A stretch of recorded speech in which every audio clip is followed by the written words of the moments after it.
Hello, everyone, and welcome to Ops Oops Origami, live and in color. How's everyone doing tonight? Good. I am both live and in color. So In color, yes. I mean, not very much color. You're too Irish to have any real color. amen. Amen. And I went for the monochromatic outfit tonight. What with my Yeah. skin and all. We have Rick joining us, who has not been on in a hot minute. Been a while. Thanks for having me. Yeah. How you Appreciate been? What's that? How have I been? I've been good. Busy. So Good. I got That's I get a good. job that doesn't demand 98.7% of my time. So I'm not down here on the computer as much as I used to be. So I get to actually spend time with my family. So it's kind of nice. What? Yeah. I don't know if that's Yeah. allowed. It's good being the king.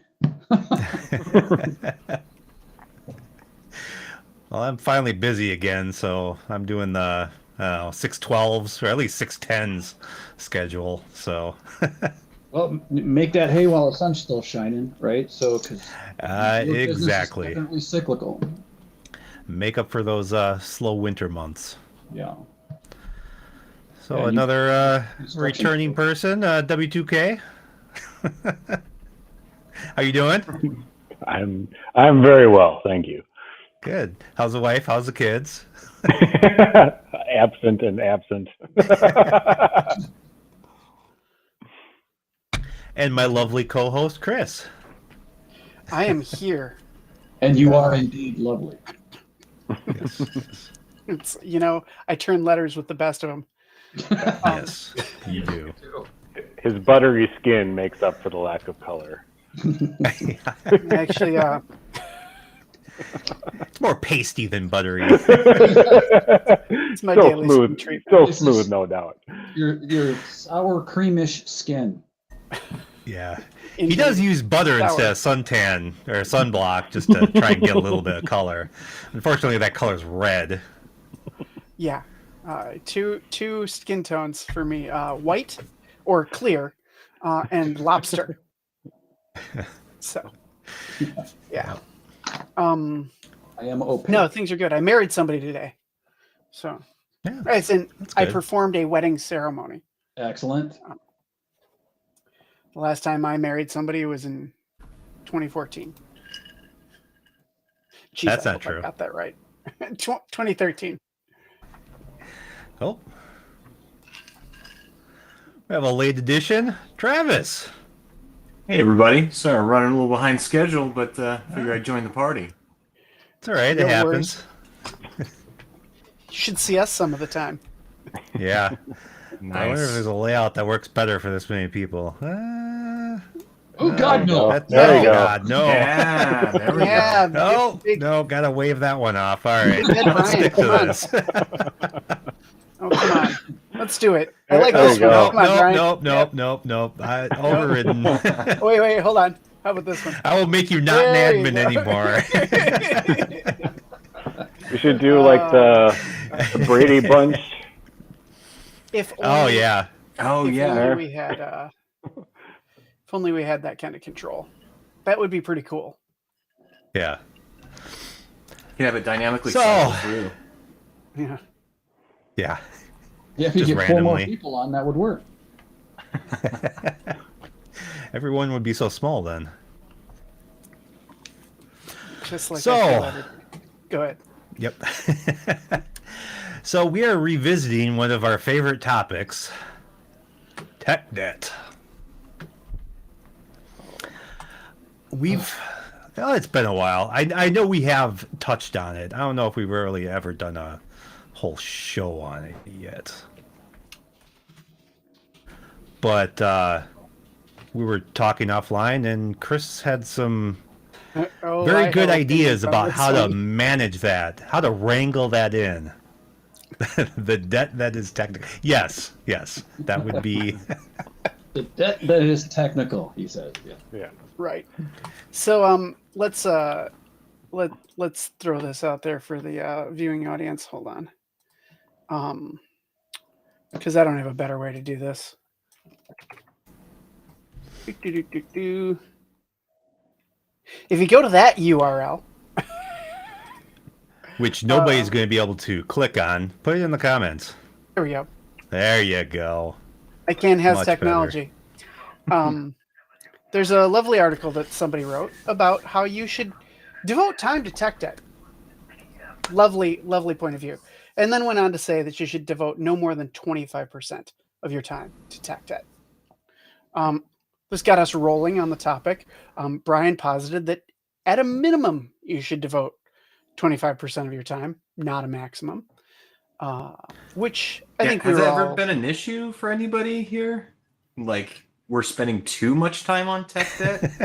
Yeah, I'm thinking I think that- that's the crux of it. Yeah. So Yeah. I will say that from a developer standpoint, I've worked with a lot of developers over the past, 4 or 5 years pretty closely, and they definitely have a lot of pressure on them to not spend time on things like tech debt. And honestly, it is slowly biting them in the butt. As organizations put more and more emphasis on delivering features, that tech debt backlog is just getting bigger and bigger. And it's to the point where there are companies out there that haven't really put any effort into tech debt, or not enough effort. And it's coming close to like just stopping all forward progress on anything else. Because while the tech debt credit card may have no limit, it does have a really high interest rate, and you have to make your monthly payments. It does. Well, and part of the problem is you don't necessarily know what that interest rate is. You don't necessarily know what's all out there. Right. Because people forget, or people don't communicate these types of things. And that was the one point that really got me from what you were saying offline, Chris, was you need to get those things on a balance sheet, just like any other debt in an organization. Maybe it's not reportable up to the C-suite, but somebody needs to have a list. And then once So- you have a list, you can start assigning personnel. You can start, or at least start trying to figure out what kind of man hours it's going to take to resolve some of those things. Right. What I'll say is that one of the things that the article posited was that a lot of C-suite individuals, CIOs, CTOs, whatever, are now saying that like, oh, we've got this unplanned tech debt that, it came out of COVID. We had no way to know what this was going to be. It was just crazy. During COVID, at the ground level, or like at an engineering level, said, I can do this, but we're gonna have to undo it, and that's gonna take time, right? And if a manager or a director or a C-suite individual didn't ask what that was going to cost to undo it, they weren't asking the right questions, right? Like, before you take on any work in any other scenario, you ask how much it's going to cost. I've never had a project start that wasn't at least somewhat scoped as far as cost, right? You go, hey, what's really cool is containers. If you get past that point, they're like, awesome, how much is it going to cost? First question out of their mouth. Or second or third. Certainly not a question that doesn't get asked. So to me, it just rang as like, y'all are just putting your heads in the sand, which then made me think, maybe if we treated this like any other project or any other activity that companies undertake and put it on a ledger and made sure the company accounted for it, it would get more traction. So that's my long-winded way of saying I do think this should make it to the C-suite. Yeah, Absolutely. and that's the key. Yeah. How many Treat it people like that a- are actually treat it in like the a project. C-suites know what tech debt is, right? So, because a lot of them, in my experience, don't know. And I guarantee you that if I went to the CEO or of the company I work for now, or the CFO, and say, we've got a load of tech debt that we need to start addressing, they're not going to know what that is. Now, it's my job to make them understand that, or try to help make them understand that. But I think it's a relatively, well, for people outside of the circle that's here now and the people watching, it's probably a new term for a lot of these guys. So it is kind of our responsibility to go to the C-suite and say, this is what it's going to take to get caught up, right? We've got all this technical debt. Here's what tech debt is and why it happens. And, you know, in educate that's the C-suite people and help them translate what this actually costs is real money. At the end of the day, it is absolutely real money. And Rick, So there you go. I think, what about, like, what would we define that as? Because I think that's the problem that whenever tech debt, when it actually comes up at the managerial or even C-suite level, it's this like anomalous thing that we've tucked in the corner, but it generally stays relatively undefined. And I would wonder what everyone's definition here, because I suspect that even our definitions are going to vary wildly. I think that when you start boiling it down to get a specific definition, you're probably right. But an overall definition, I think we're all going to agree on. But my biggest experience is like, okay, let's just get it done get it going to the point where it actually works, and we'll take care of the rest of it on the back end. Right? There's and nothing as permanent as a temporary solution. Brian and I have been saying that since what, 2012 at least? 20 years. Yeah. So we've been saying it a long time, and that's one definition, right? So, and I'm not an application developer, so I can't really relate to how it looks for your app dev people, but it's the same thing. I mean, I would imagine how it plays out can be different, right? Like, what's tech debt to us? Frequently, it's like, okay, instead of fixing an issue with the domain controller, I came up with some, bass-ackwards DNS fix, right? Tech debt, right? Instead of requiring developers to know how to do connection strings, I do CNAMEs, right? Like, oh, I just put an alias for the old server name to the new server, and like, is that a problem? Not necessarily, but man, the implication is that your developers don't know how to change or can't change their connection strings, and that's we just terrifying. finally got them off of using hard-coded IP addresses and using FQDNs in variables. So let's baby steps here. Yeah. Well, to take the balance sheet analogy, as the name would define, a balance sheet has to balance out to zero. So if you have tech debt on one side of it, there has to be a credit on the other side. And the credit probably comes out to be, well, you don't have to spend money on equipment. And my insurance policy against this is all of us on the phone right now, because we're smart enough to kind of keep things chugging forward, even though it's just kind of held together. So, and they look down at that and they're like, well, they run the formula, A times B times C equals X. And as long as my X ends up on my quarterly bonus, I'm good.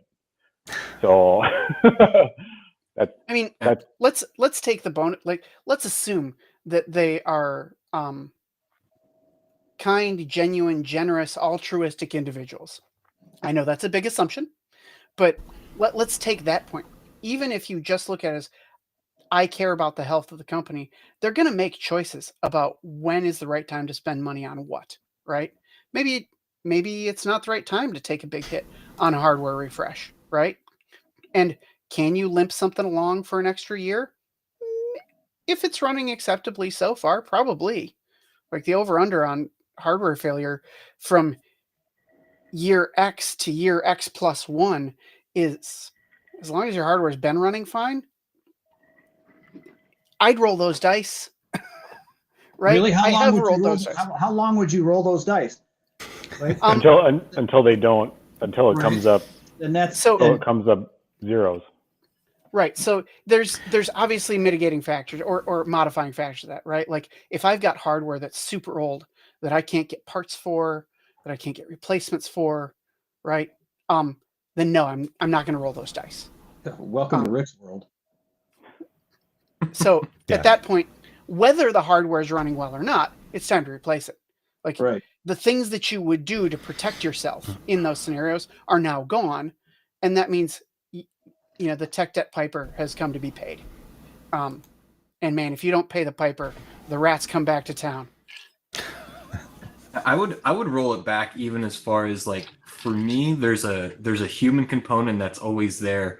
So if I asked a C-suite or a leader person, said, "Hey, I can give you $100 now, or I can save you from losing $100," I guarantee nearly 100% they'll just get the $100. So for us working in infrastructure, it's like, hey, we're stopping you from losing a whole bunch of time, productivity.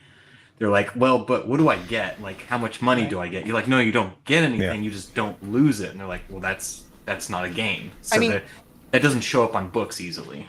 So nobody Let them get a thinks crypto that virus one backups. time and they'll figure that Right. shit. Nobody thinks that backups Yeah. are important until they need one time in their career. After that, they are true believers. Right? Nobody thinks that endpoint protection is important until they get a breakout, and then they're true believers, right? It's that, and as technical people, it is our job to educate them, right? And to hopefully help them not make stupid mistakes. The other thing is like they may take that bargain every time. Like I can save $100 later, or I can get $100 now. Of course, they're going to take the $100 now. To be perfectly honest, I would too. Opportunity cost is huge. Now, if you give me the bargain of I can save you $200 later, or I can give you $100 now, I'm probably gonna want to save the $200 later. That's an Changes the math a intelligent lot. thinking decision, and that like, well, but that just it's not the immediate give me. Well, I don't get anything right now, and even if both the savings or the gain is equivalent for time frame, it's both immediate. It's just there's something about the thing that they get that's tangible. It's something they can put on books, Yeah. and so it's like, yeah, as you know, we're hopefully very intelligent enough to like, okay, well, even 101 savings versus $100, technically one's better. But I found that those thresholds can be like, you can get in the range of save 500 or get 100. And they're like, well, that save 500 is still not get 100. I'm like, yeah, it's technically not. Right. I think that's where we need to be. If that's the game, we need to play the game.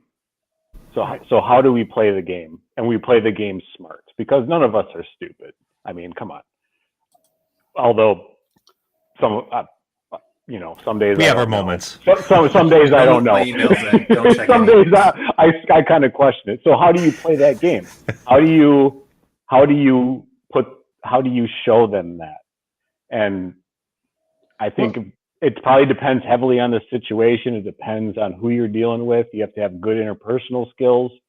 You have to know what people want before they ask, and you have to have those answers before they ask and have that well prepared so you're not caught off guard. I think you have to maybe, Mom always said, we all went to, when we were kids, we went to the mock, house fire where we put our hand on the door, and if the door is warm, we don't go in. Well, Mom said, don't go into a burning building. So sometimes you got to let it burn for everybody to see the fire, because we are the people that put out those fires. So Essentially, what you're talking about is make them feel the pain a little bit. a little bit, but in a way that you don't want to insult people either, because you can insult people. You can't go, ha ha, I told you this was going on. You can't do that, because they'll steamroll your ass more than you can possibly imagine. You have to do it in a way that's graceful, and you have to do it in a way that, the number one thing I want to know about a presentation, if I have to give a presentation about something, and this would probably qualify, is the number one thing I want to know is I want to know my audience. That's who I want to know. And if the audience are these excess 6-figure spreadsheet people, they're looking at balance sheets. I want to know their talk, and I want to know how they walk their walk. So when I get involved in that, I want to be able to slipstream seamlessly, where might not get everything, but you might get a little bit of something. Right. I mean, that's one of the reasons that I kind of, as I started to think about this idea of a tech deck balance sheet, it started to appeal to me, is because I've been in those meetings where people are like, well, show me the numbers, right? Yeah. You can't just say, well, if we don't do this, bad things will happen, right? Like, well, what does bad things mean? Like, no, show me the numbers. So like, okay, I don't make my developers change their connection strings. Well, what does that mean? Well, someday when we want to move something to the cloud, or, change a domain, I now can't. And people are like, well, how often do I change a domain? We're going to keep this domain forever until the day you do, right? Like, Until you don't. I guarantee, like, every C-suite individual who's not thinking about changing the name of their company is going to look at that and go, well, of course we're going to let the developers continue to use, C names and whatnot, because it has no cost to me. Now, we as infrastructure, we were like, this is a bad idea, but whatever.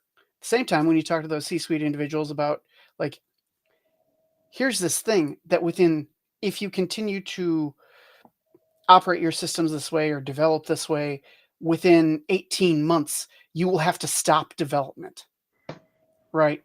They're like, well, what's that mean? I'm like, it means no new features. All the pretty things you like? Yeah, you can't have anymore because your tech debt burden is too high. Or you wait so long. Unfortunately, it's not.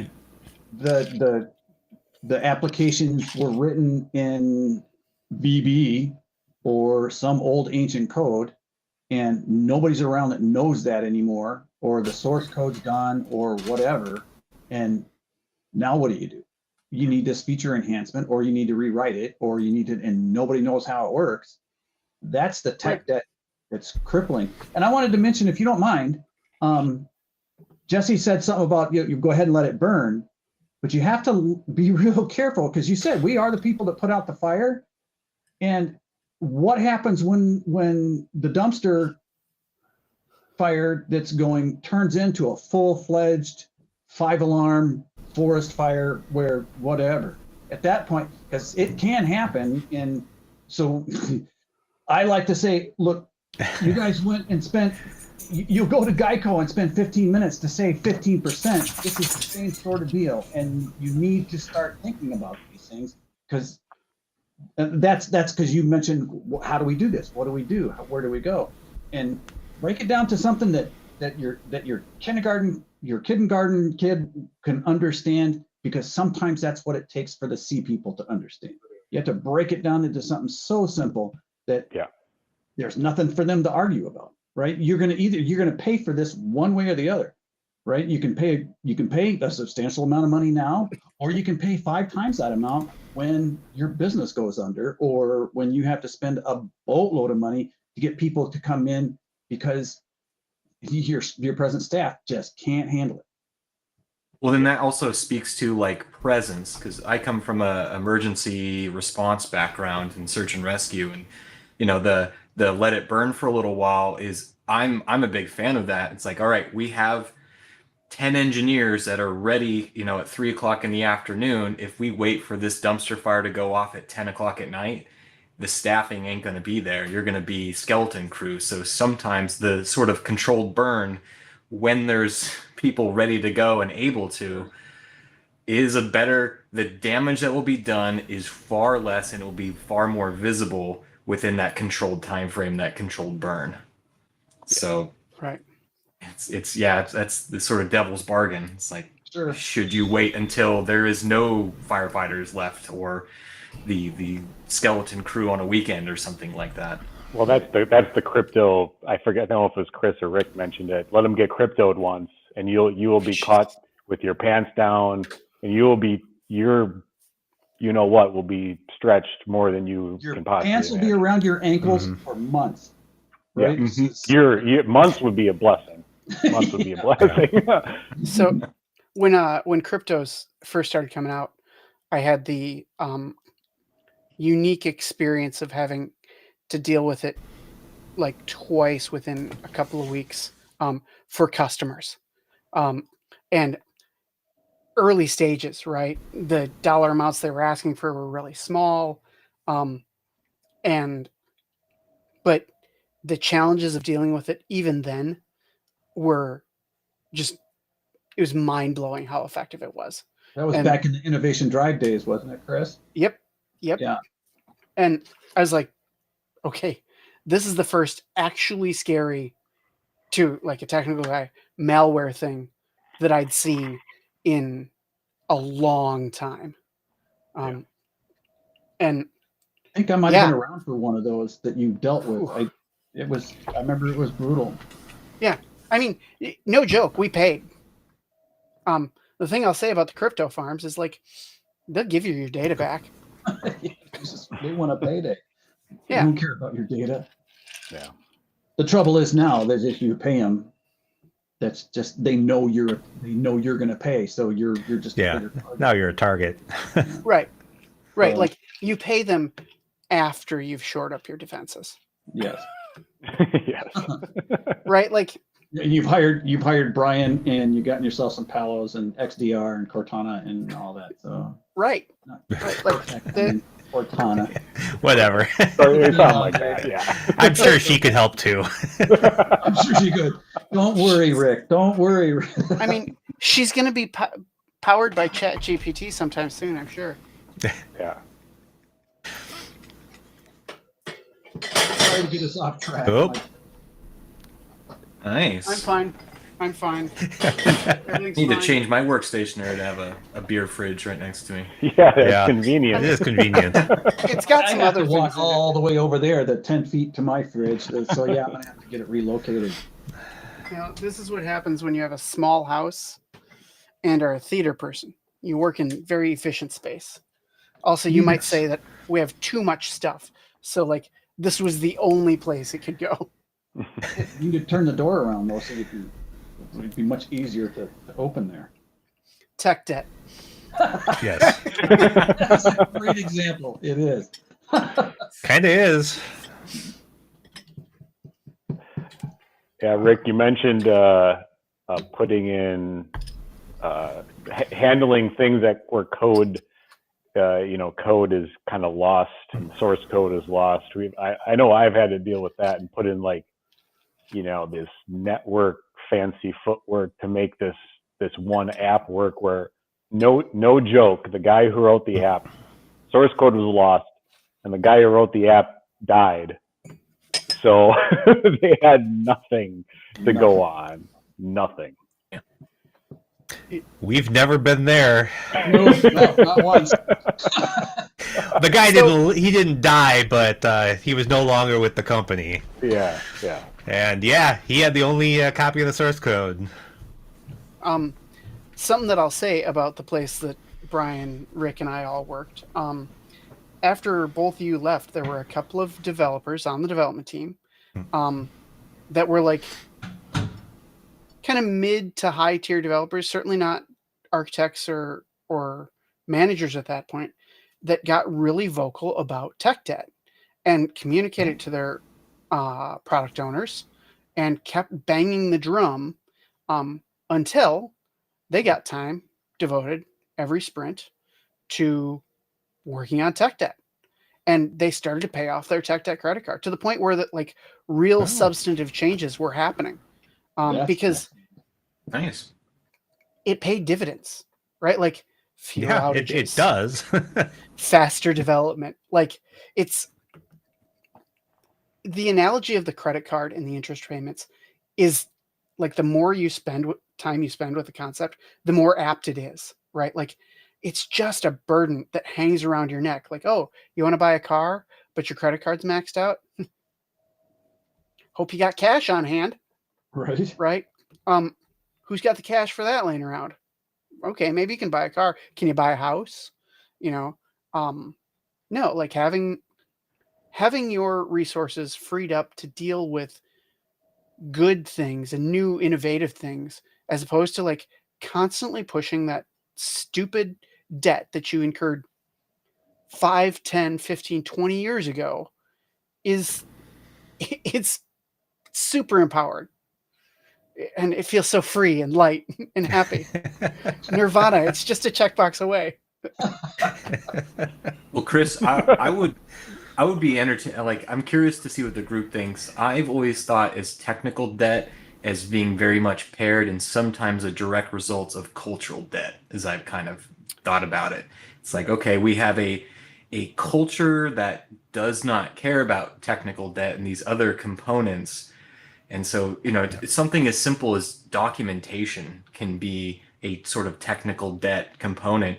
That And is it's like, well, we don't have the probably the documents. 100%. That's We don't have documentation. It's like, well, it's because, this person, these people didn't do it. It's like, were you telling them to do it? Oh no, we don't do that. Like, all right, well, the behaviors That's are probably leading the directly to biggest it. technical debt there is.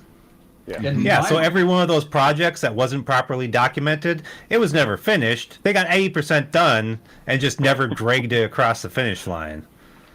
And That's not done. right, to your point, Travis, like that's a cultural thing, right? What if Yes. you are in a culture that can consider a project done without having completed documentation, then like, yeah, you're gonna have tech debt.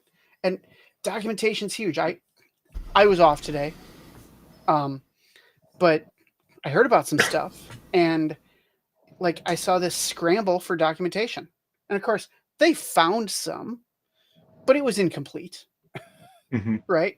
And man, I'm no better than anybody else.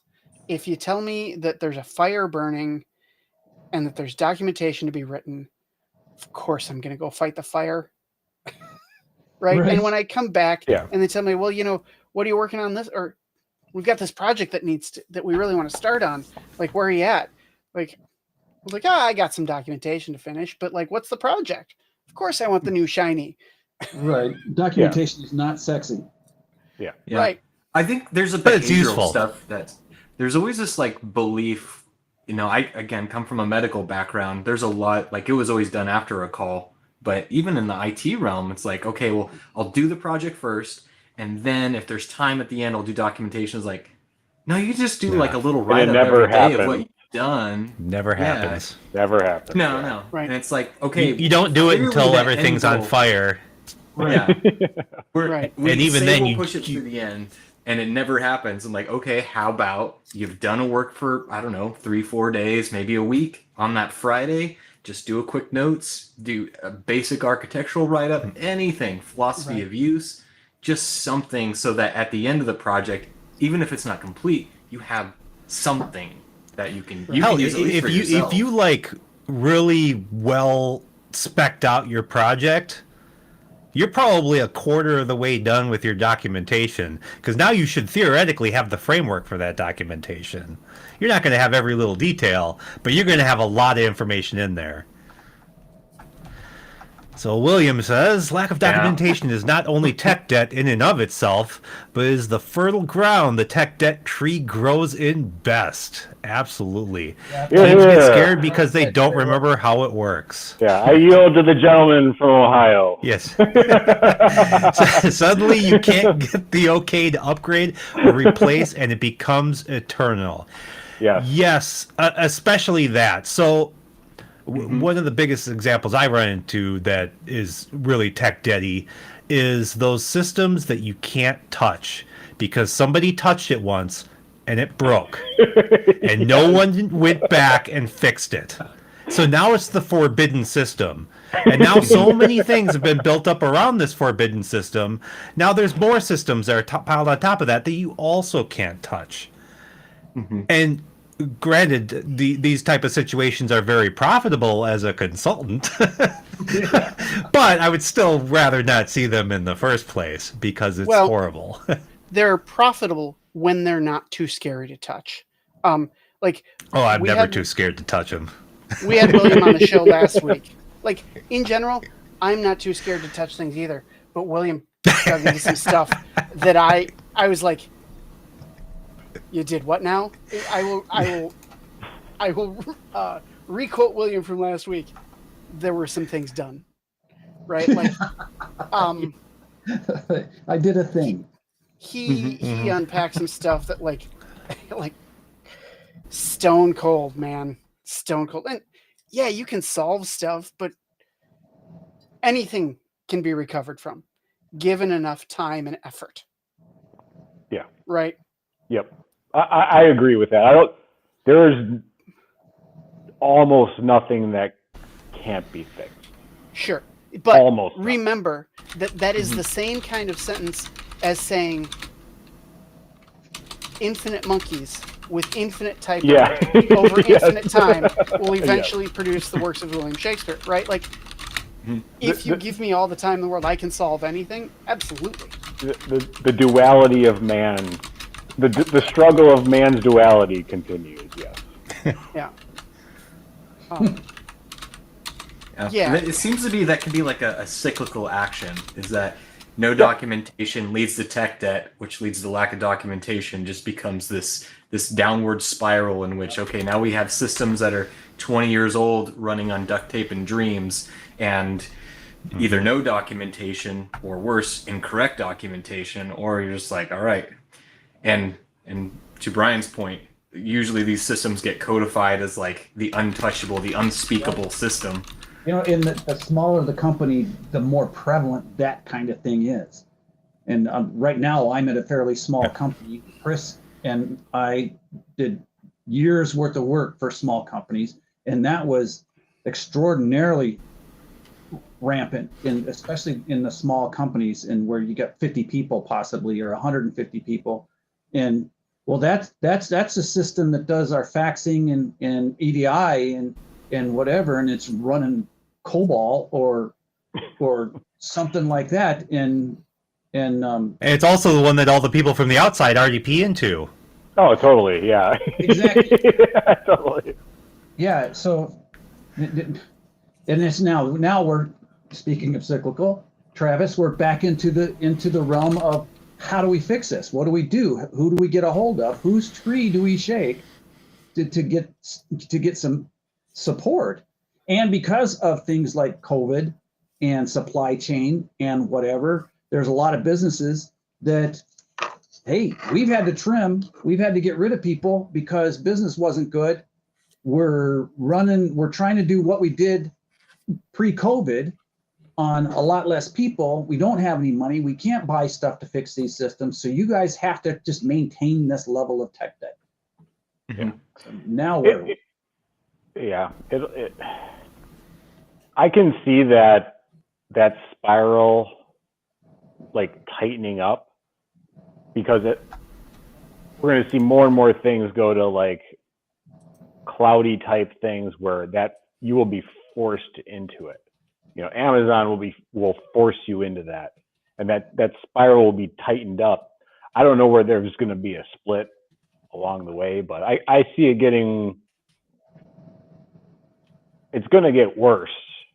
It's going to get much worse before it gets any better. It's going to get worse before it gets worse. Yeah, basically. I've been hearing that for my entire career, so going on 30 years now. And it's always been true. And I'm still waiting for it to get better, but it just keeps getting worse. Yeah. There's always going to be a survivorship bias that's really in play, especially when I'm working with managerial or C-suite people, because they're like, well, I know of 5 companies on this hand. They were small. They had tons of tech debt. They survived. And it's like, what about, I didn't hear from any of the companies that crashed. You're like, well, yeah. Yeah, they're all out of business. They generally don't like go, hey, we went out of business because of our tech debt. Woohoo! So the only voices on the shoulder, the devil's there, but the angel it just doesn't exist. And so there's always going to be that heavy influence. When a company goes out of business, the angel does not exist. Yeah. When a company goes out of business due to tech debt, well, due to reasons that people don't know are tech debt, is because they simply don't know any better. I mean, if you take a look at 10 companies that have gone out of business, A lot of it is because of they had some sort of catastrophe or a backup failure or whatever. And Crypto a lot locker. of times it's, or yeah, crypto locker or whatever. It's because of tech debt. They didn't have time. They didn't realize what was going on or whatever. They didn't address those concerns that they should have been addressing. And it came around to, I don't know which one of you guys said it, but it bit them in the ass. Right. So. Yeah. Well, and I guarantee any organization that has a ton of tech debt, I mean, from our perspective, it's IT. But say a manufacturing company, that's their machines, that's their machinists, that's the people keeping everything running, that's their ICS networks, that's all that other stuff. No matter what the company does, if their IT is in shambles, it's probably systemic. There's probably other issues elsewhere. I mean, sometimes it's contained because IT kind of becomes the black hole in a lot of places where nobody on the outside really knows what's happening on the inside. Yeah. But I mean, I would tend to believe that there's a case to be made. You're right. It can be other areas in an organization, like the number of companies that are making widgets today by hand is non-existent, because at some point somebody figured out how to mass produce them. And if you didn't buy into mass production, like that tech debt put you out of business, right? If you didn't pick up on the fact that at some point you need an accountant or a bookkeeper that can square your books and pay your bills, and you just kind of went on credit and faith, and whenever somebody told you that they wanted money, like, you're out of business too. Like, these things, they're hard lessons to learn. The interesting thing for IT, I think, is maybe that we've been given so many shots to solve this problem.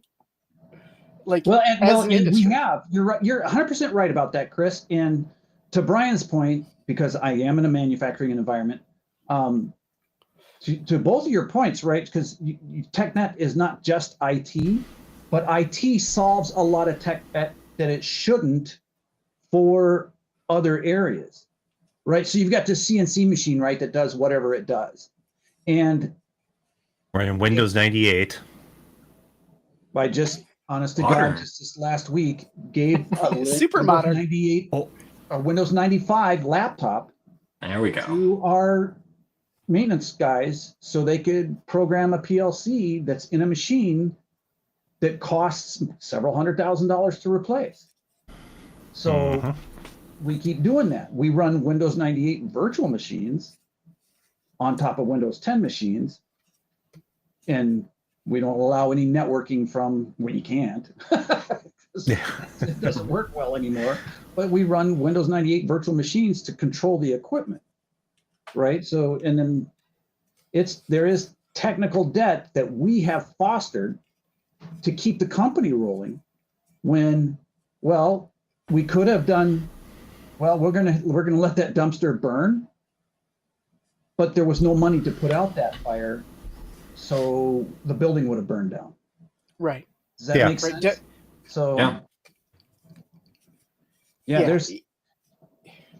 We all make bad it's definitely choices. Rocking a hard spot situations, especially when you come to. Once again, we're coming around to how do we explain that to the people that count the beans, and hand out quarters. Yeah, and there's also compatibility. I mean, you talk about working environment with ICS stuff and manufacturing, very much in line of, like, you have some very old network and tech stacks that are just simply incompatible with new stuff. And it's like, all right, we want to upgrade the things that these old things are connecting to. Like, wait, are they compatible at all? Oh no, but we need to upgrade this new thing. We'll find out. It's like, Right, it's just a matter of, like, you put in a new switch. Yeah. Right. You put in a new switch that runs out to a whole bunch of stuff out in the shop. And you plug it all in there, and you throw away the new switch. And when they come in the next work day, and all their 10 megabit stuff doesn't work, you're dumpster diving to get that switch back. Because all your 1 gig, 10 gig switches don't negotiate down to 10 megs. If you're lucky, they go down to 100, but we've ran into that as well. Let's be honest. You If and you I chase ran into that that just down, not too long ago. Yeah. Exactly. if you chase that down to the equipment, you find like 3 things with thick net to Ethernet converters. It's like, Yes. I don't even know how this is working at 10 base. Wow. Yep. Yeah. I actually might have a couple of. We got a OOO. bad vampire tap. A vampire tap. Yes, sir. For that 10 base 2.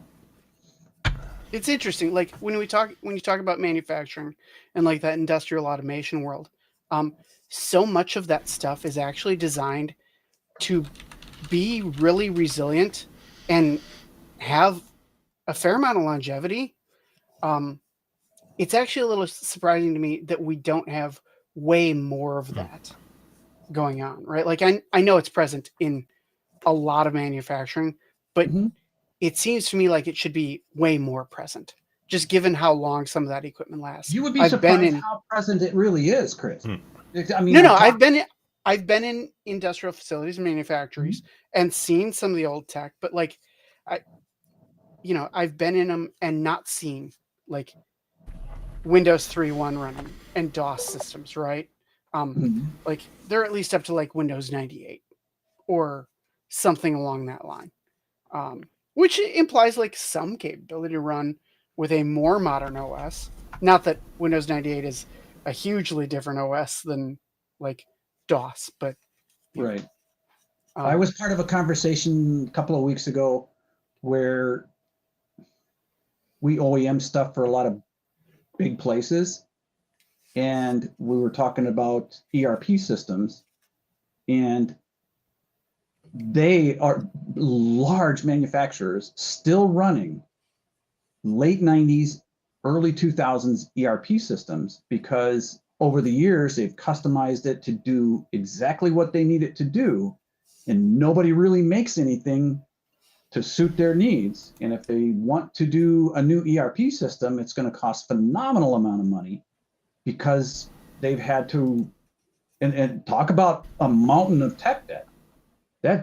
That's a credit card I don't even want to look at, right? So there's a lot of that going on. I mean, that's the U.S. banking system, right? Right. Yeah. Why So can't we get a running over transaction track. done any faster than 5 days? Because the system was designed in like 1960. We can. Right. Crypto. Right. That is changing. They to be can't. fair. I can.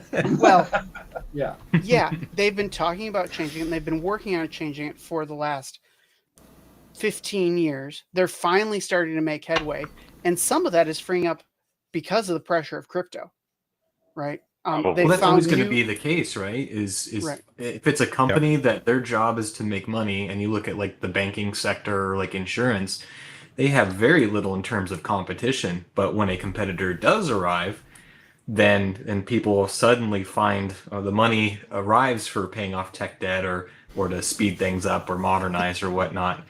I think what the Southwest Airlines incident that happened recently. It's like, what happened? You go, your system is what? Yeah, that It's like, shit yeah. is older than dirt. It's older than dirt. Yep. And then Yeah.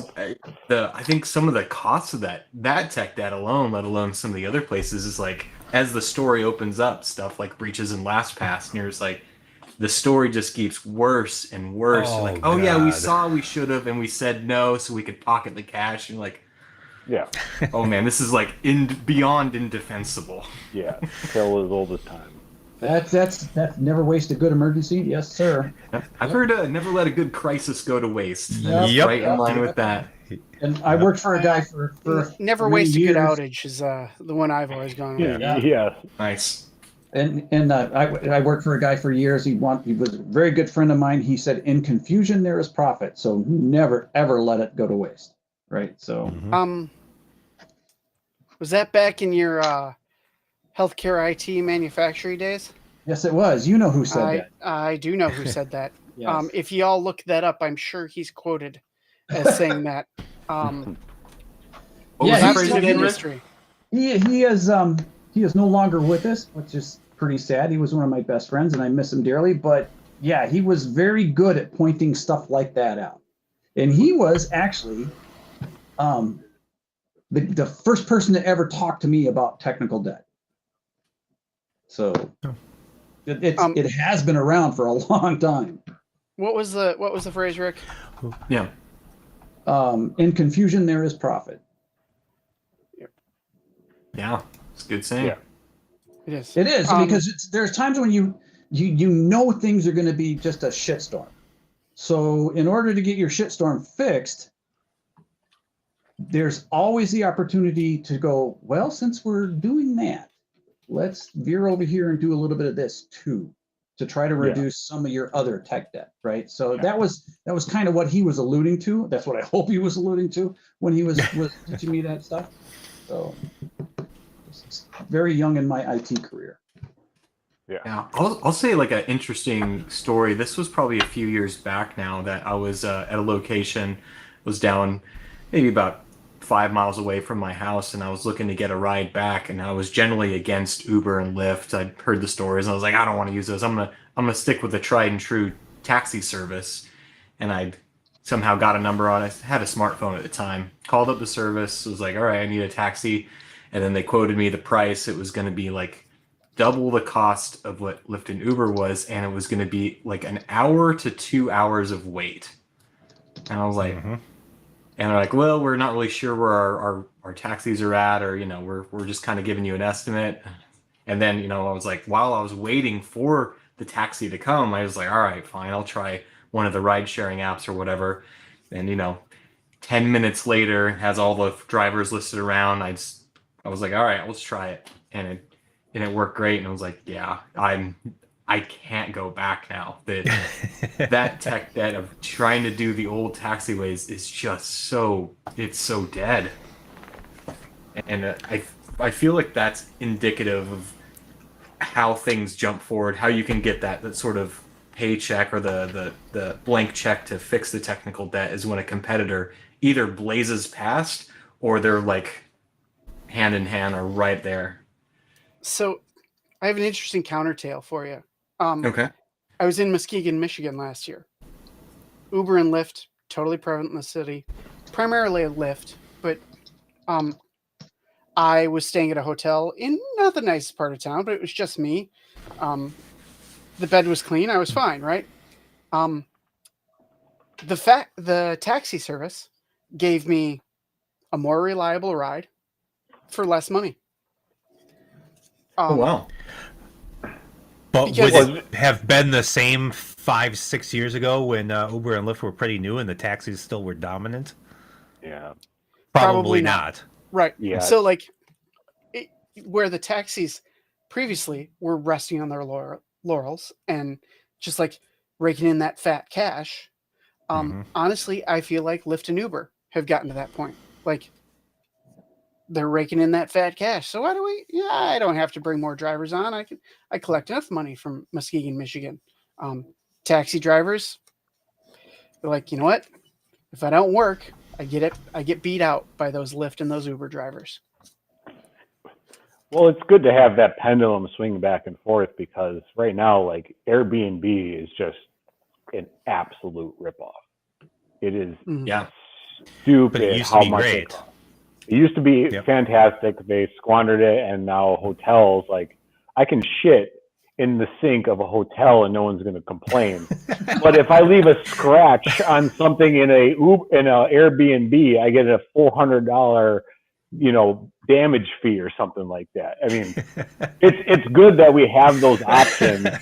But clearly, a lot. Yeah. Well, just speaking make sure you mow the hypotheticals lawn here. too. All right, mow the lawn, take up garbage. Yeah. Well, yeah. Stretch the beds. Put all the sheets and everything in the washing machine and start it. Jesus No, Christ. I mean, it has gotten a little bit ridiculous. Don't forget to focus the cameras that they're using to record you. Yeah. Yes. Right. It's so much they want you to do now. Yeah. I've never stayed in one of those places, and I probably won't. But because, like you say, you can go to a hotel and you can almost destroy the place before they get upset about it. Yeah.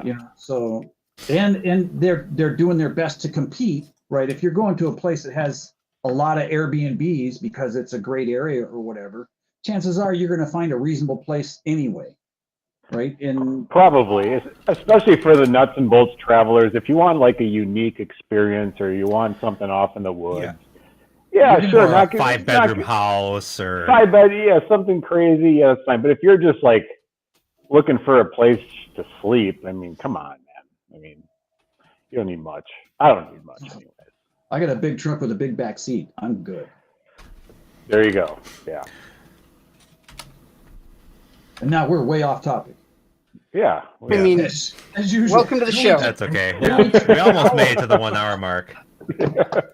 Well, I would say there's a meta narrative there, whether it's technical debt or like the case with Airbnb, where they've gotten so comfortable that they're effectively asleep at the wheel as their quality plummets and their prices skyrocket. It's like, yeah, we don't have to act on this, and I feel like that is a very prominent at any place where you just have leadership or management or even system owners, whoever has it, is like, yeah, I'm just gonna kind of ride this out, and I'm not gonna make any change. I don't want to rock the boat, aka doing upgrades or patches. Yeah. And Money is a name one thing that has more influence on someone than money. I mean, my Right, wife. you're, I mean, So- if I have like a gun to your head, yeah, sure, okay, but come on. I mean, under normal circumstances. No, you're absolutely right. Well, so that kind of goes into something that's I think is pretty closely linked, but not direct. It's not like the other side of the coin, but it's kind of another face on the die, the same one that tech debt is on, and that's like brain drain.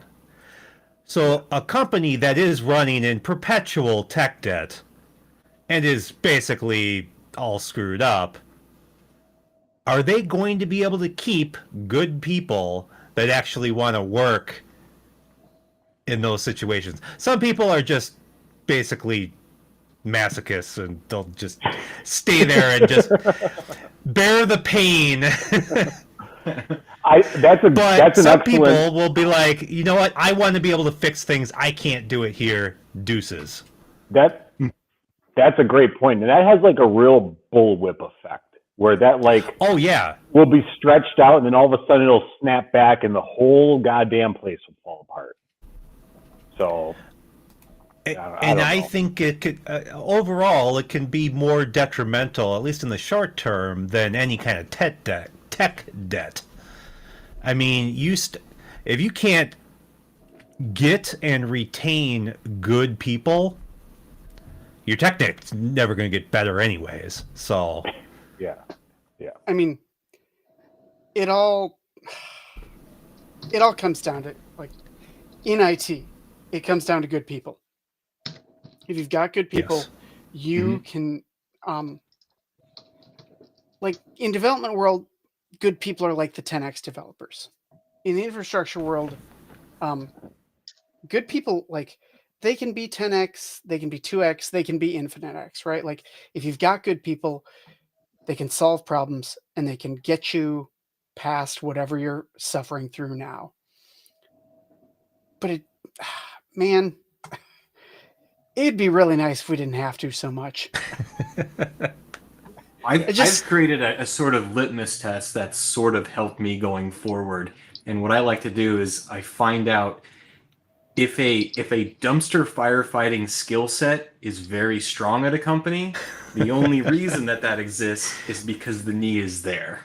It's like, hey, how's your instance response? Like, super sharp. I'm like, I'm gone. Go. oh yeah, we're awesome. On our We've daily got it dialed. P1. We've got it dialed down so hard. We go through so many instances. I'm like, ooh, okay, well, later. That's an interesting point. I've been at I won't name the company, but a large local financial institution where they generally had their shit together. They had a lot of money to spend, generally had their shit together, but they also had one of the best incident responses that I've ever seen. And I think I can say that because it wasn't every day. It was few and far between, but holy shit, when you were on those calls, better have your shit together, because like I remember going through some like Teams calls where there's like 15 people on a call and names I don't recognize. And I Google their name and their name shows up on Google associated with this company as like executive shareholders. Like I can see, I don't want to say you're wrong because you're absolutely right. You're absolutely right. It's the horseshoe theory of Yes. IT mismanagement or management. So you get far enough around, and you get so awesome that you end up getting good at the shitty stuff, like having like on point. Because when nothing else is wrong, well, you might as well like get really good. Like your documentation is all on point, your incident response is all on point, because you're not putting out fires every day. It's not. You might not really know what to do when that fire is actually going. Right. But everybody knows what they need to do in regards to the response, not necessarily how to fix anything. Yeah. Because it's never been like tried by fire. But it takes a lot of disciplines on that side of things. Yeah. There's a difference between a Chernobyl nuclear worker who knows his steps and does it fine 100 times, and like a U.S. nuclear worker who does it fine 10 times. The guy I'd rather have in the control room on that particular night, I'll take the U.S. guy every time. Well, that is very true, William. Yeah. Yeah. That's all 100% true. Yeah. And so we've had shows where we've talked about tribal knowledge, and that's all the stuff that never made it into documentation and should have. Travis, I love the reaction. It's such a it's like that evil badge of honor. It's like, we have a lot of tribal knowledge here because we're badasses. I'm like, because you're incompetent. Yes, exactly. It is. It is a mark of honor. It is a mark of dishonor and bad management. You should never, ever be proud of the tribal knowledge in your own head. No. It's not job security. That's you not doing your job properly. Right. Well, not even necessarily that. I mean, sometimes it's you're not being allowed or not given the time to properly document and cross-train and do all those things to disseminate that tribal knowledge. But yeah, in general, it's kind of you have tribal knowledge because you're not doing your job. Yeah, you should be wanting to offload that knowledge as much. You want to spew that knowledge and spread it as much as possible. And some it'll stick and some it won't. But for God's sake, spread it out. I don't want the phone call at 3 a.m. anymore. I want other people to know that those things I know. I'm 61 years old. I need that time at 3 o'clock in the morning to have my eyes closed. Right? Yeah. I need that sleep time. Yeah. Is that me? I had a younger guy that I work with make a comment. He'd done some really nice documentation. He's like, I put this out here knowing full well that, now my job is less secure. And like, I immediately jumped on that and said, Nope. In fact, your job is more secure because A, you've just demonstrated your ability to produce good documentation. And B, you would have to stop learning. When you're the subject matter expert, you will continue to be the subject matter expert because you're not going to stop learning. It's just the way it is, right? Disseminating knowledge to your coworkers, your team, your company, whoever, is never your enemy. And anybody who says so, I will be happy to meet you in a dark alley to discuss this. Wow. Well, and your that's job. if you lay it out to your management, and that's usually what I do when I get ready to go on vacation. I'm like, all my stuff's documented. My tickets are like, if you're ever curious about what I'm working on, my projects are all in one location. It's documented. Here's all the stuff. Here's the next steps. So do not call me while I'm on vacation. Like you do, that there should be no need for it. Right. But if someone, because I've had people who were on vacation who documented nothing, And they're like, well, we don't want to call them because they're off. I'm like, well, then they should have like given them some instructions. So I feel not an ounce of sympathy for calling people up when they're on the beach if you didn't like set the team up for success. Right. And William is dropping some serious truth bombs. Serious. For real. Yep. And I've always felt that you should be, your focus it should be doing a good job and whatever, but is preparing for the time that you're not there. And it goes what you just said, Travis, right? I should be able to go out and get hit by a bus tomorrow, and what I do at work should just keep right on going. Should just, or easily filled, right? So my documentation should be good and whatever. Now, whether if it's not, it's either on me or it's on the company for not allowing me the time to do my documentation and do those things or whatever, which is in of itself tech debt. I'm responsible for that as well as the company to afford me time to do that, right? So my job, my philosophy is to my goal is to reduce my job down to a point where anybody could do it. Mm-hmm. And Rick, that kind of speaks to like the issue that I've seen predominantly from people with extreme tribal knowledge is that they come in and become almost superheroes. They come in, they save the day with the knowledge that only they know and they've shared with nobody. This is the guru. There is always a positive spin on that when it should be, in my opinion, a negative spin. It should be, you hid that from everybody. It's not that you came in and saved us. You made us reliant on you because you were unwilling to share that. I get they're angry. hoarding knowledge. The downtime that occurred between the time that whatever broke and the time that the hero was able to walk into the place and get it done. Mm-hmm. Right. Yeah, there's a difference between being an astute analyst of the information at your disposal and you being a data absorber, processing and using that now, using your experience to produce a result versus I'm not telling you where I'm going to find this information. Like I'm hiding this information from you. I'll tell you what. Yeah. I get irritated in both situations. When I am the person that has like a piece of knowledge that somebody else didn't, that they could have used to solve a problem, and that occurs, I get really irritated, both with myself and with the company I'm working for.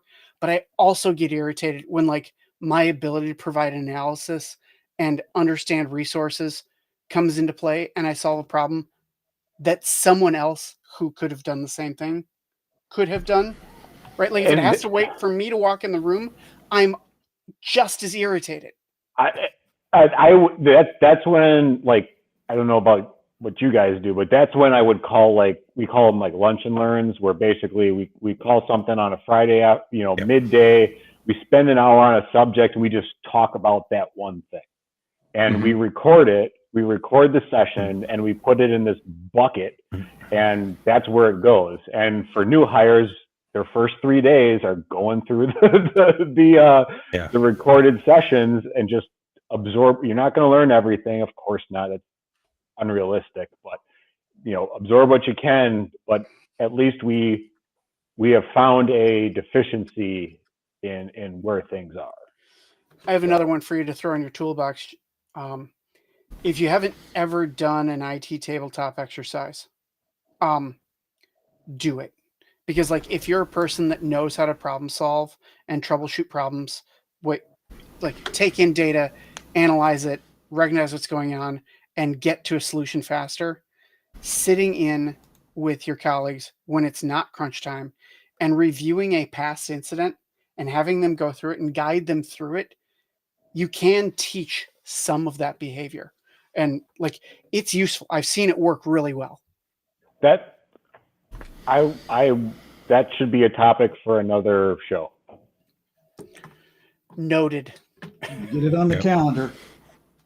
Well, there was something when I was a paramedic, we would do, and they still do it at OHSU. They called an M&M conference. It was, you go in and all the paramedics, doctors, nurses, the staff would come in and either a doctor or someone would be presenting a case in which they made a mistake. And sometimes it ended up with the patient dying. And it was a judgment-free environment where people would ask questions and the person would tell it from their point, from the sort of ground floor. This is what I decided. This is why I didn't think it was that. And you kind of walk through and you ask them, okay, at this point, why did you go with X instead of Y? And I've tried at like 3 companies now to get that implemented, but there's just never an appetite. They're like, well, why talk about it? It's like we need to move on. I'm like, well, so we don't, we have So the we term root cause analysis, but Yeah. I don't see much analysis when those Oh, reports man. come out. It's like, I'm right cool. there with you. Anyway, Well, it's like, Right. no, that's a real shame because, we're talking about systems, networking, infrastructure. Who cares about systems? You're talking about people's lives. That's that's a little more valuable. Yeah. But and it was there's actually lessons to be derided. learned from that. There was a lot that was pulled because I did aviation before, and you'd have stuff like pre-flights and post-flights, and I enjoyed that aspect. It came over to medicine pretty late, but it was like, yeah, the flight's over, we did our job. Let's talk about the results, both good and bad, and that's something I really wish that IT would pick up too, because root cause analysis are always based upon a failure. But there's never like, okay, let's talk about we completed this project. Is there a post wrap up? Hey, we succeeded, but did we succeed because we were smart, or did we succeed despite our incompetence? And Right. there's So never that I- differentiation between the two. I want to point out something that I just noticed about Travis. He does not use the word postmortem because in healthcare, having worked in healthcare, postmortem means a very, very Different specific thing. In fact, I worked for a healthcare device manufacturer, and they were purchased by a big electronics manufacturer who was going through the risk analysis process and like, oh yeah, we talk about mortality rate, which was their term for failure, right? And Mhm. the nurses from our healthcare device manufacturing company were like, well, what? Like, no. And like, There's a fatality rate. they're like, That should be 0. mortality rate, right? And Oh, they're like, okay, so let's be clear. When we talk about mortality in anything healthcare adjacent, it has a very specific meaning. And all the engineers and managers in the room were like, oh, like this just got really real.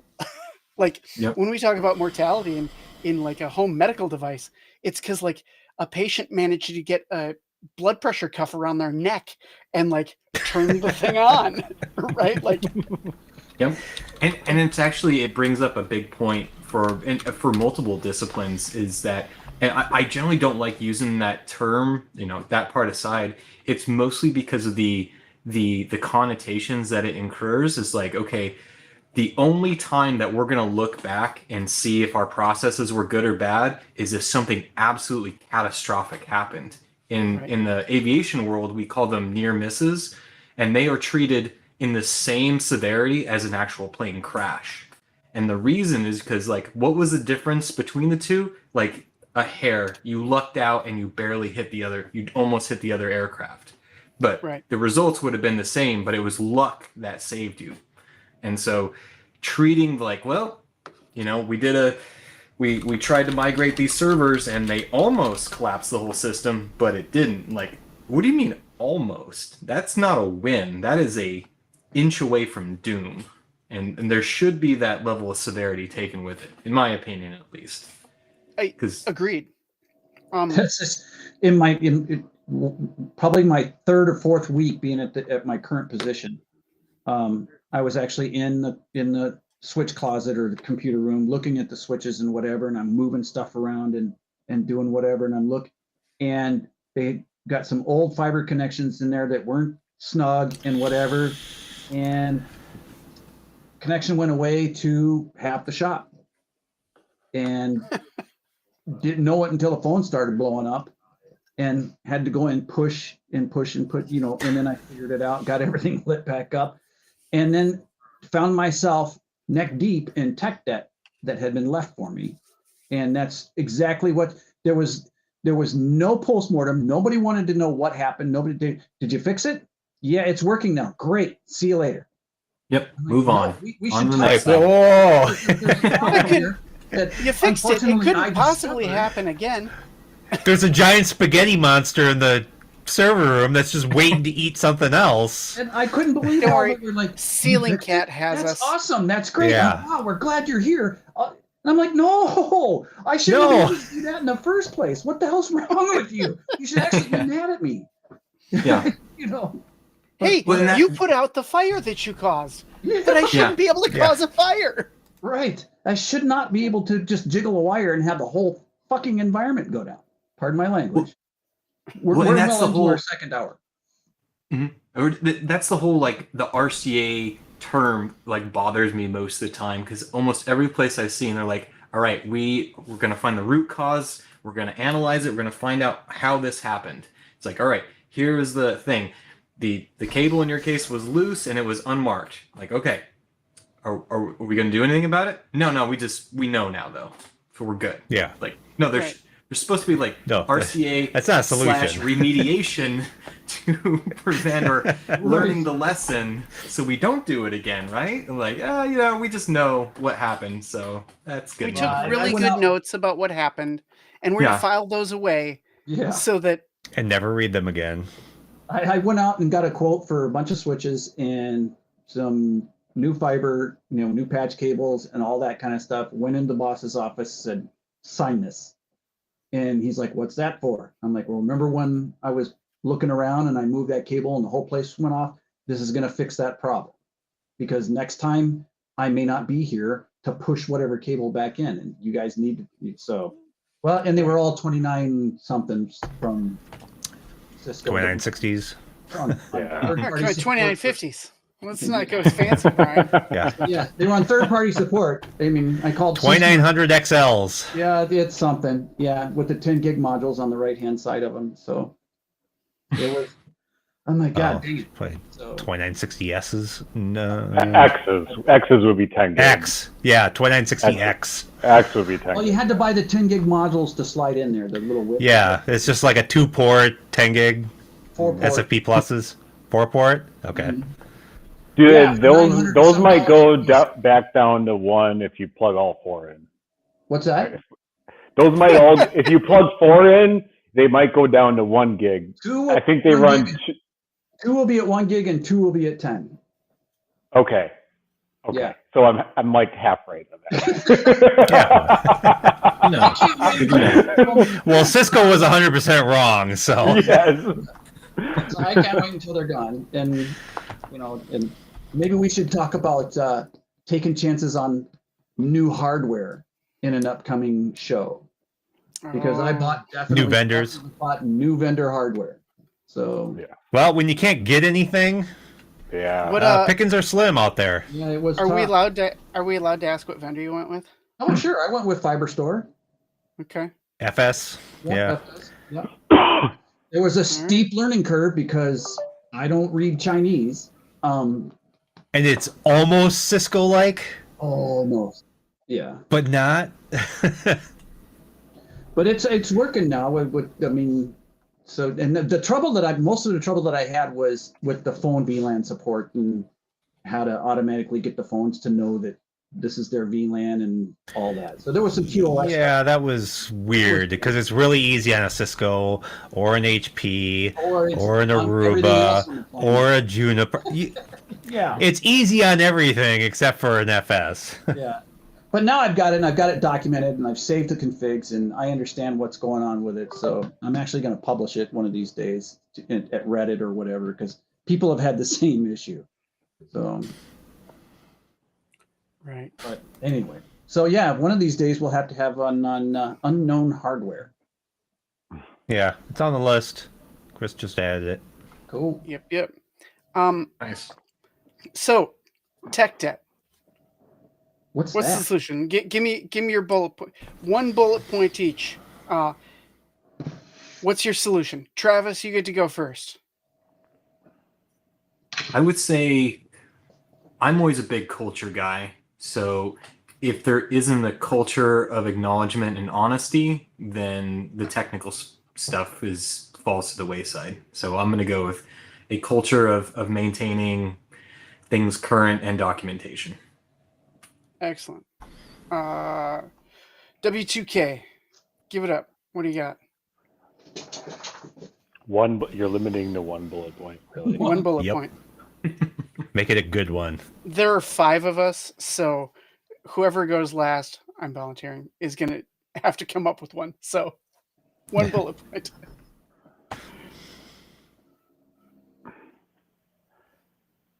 Know your audience and kick ass and take names. Okay. All right. Rick, Actually, W2K stole some of my thunder. I think you have to be a pretty good salesman. You have to know your audience and work, and develop the communication skills needed to deal with that audience to convince them that there is such a thing as tech debt, and it needs to be addressed. okay. Amen. Brian, Okay. That means me. So, what I would say is either on the books or off the books, dedicate part of your day, even if it's only 5, 10, 15 minutes, whatever, to find a string and pull on it. Because at some point, you always... Oh. it's like we've talked about this before. How do you already have... Well, Brian, good call, buddy. Wow, apparently I'm predictable now.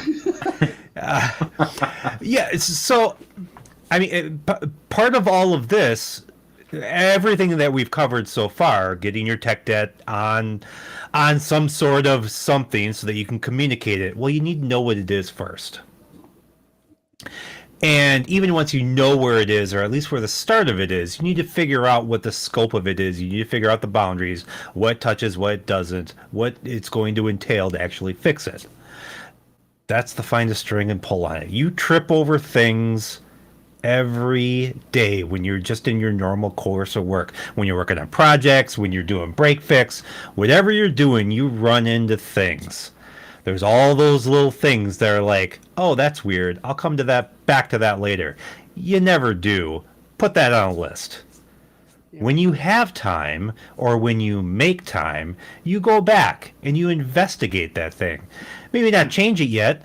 Maybe you don't have the time to change it, but at least investigate a little bit farther. Figure out what the scope of that particular thing is. Right. All right. So Fair. my bullet point: carve it up, chop it into as small a chunk as you need to.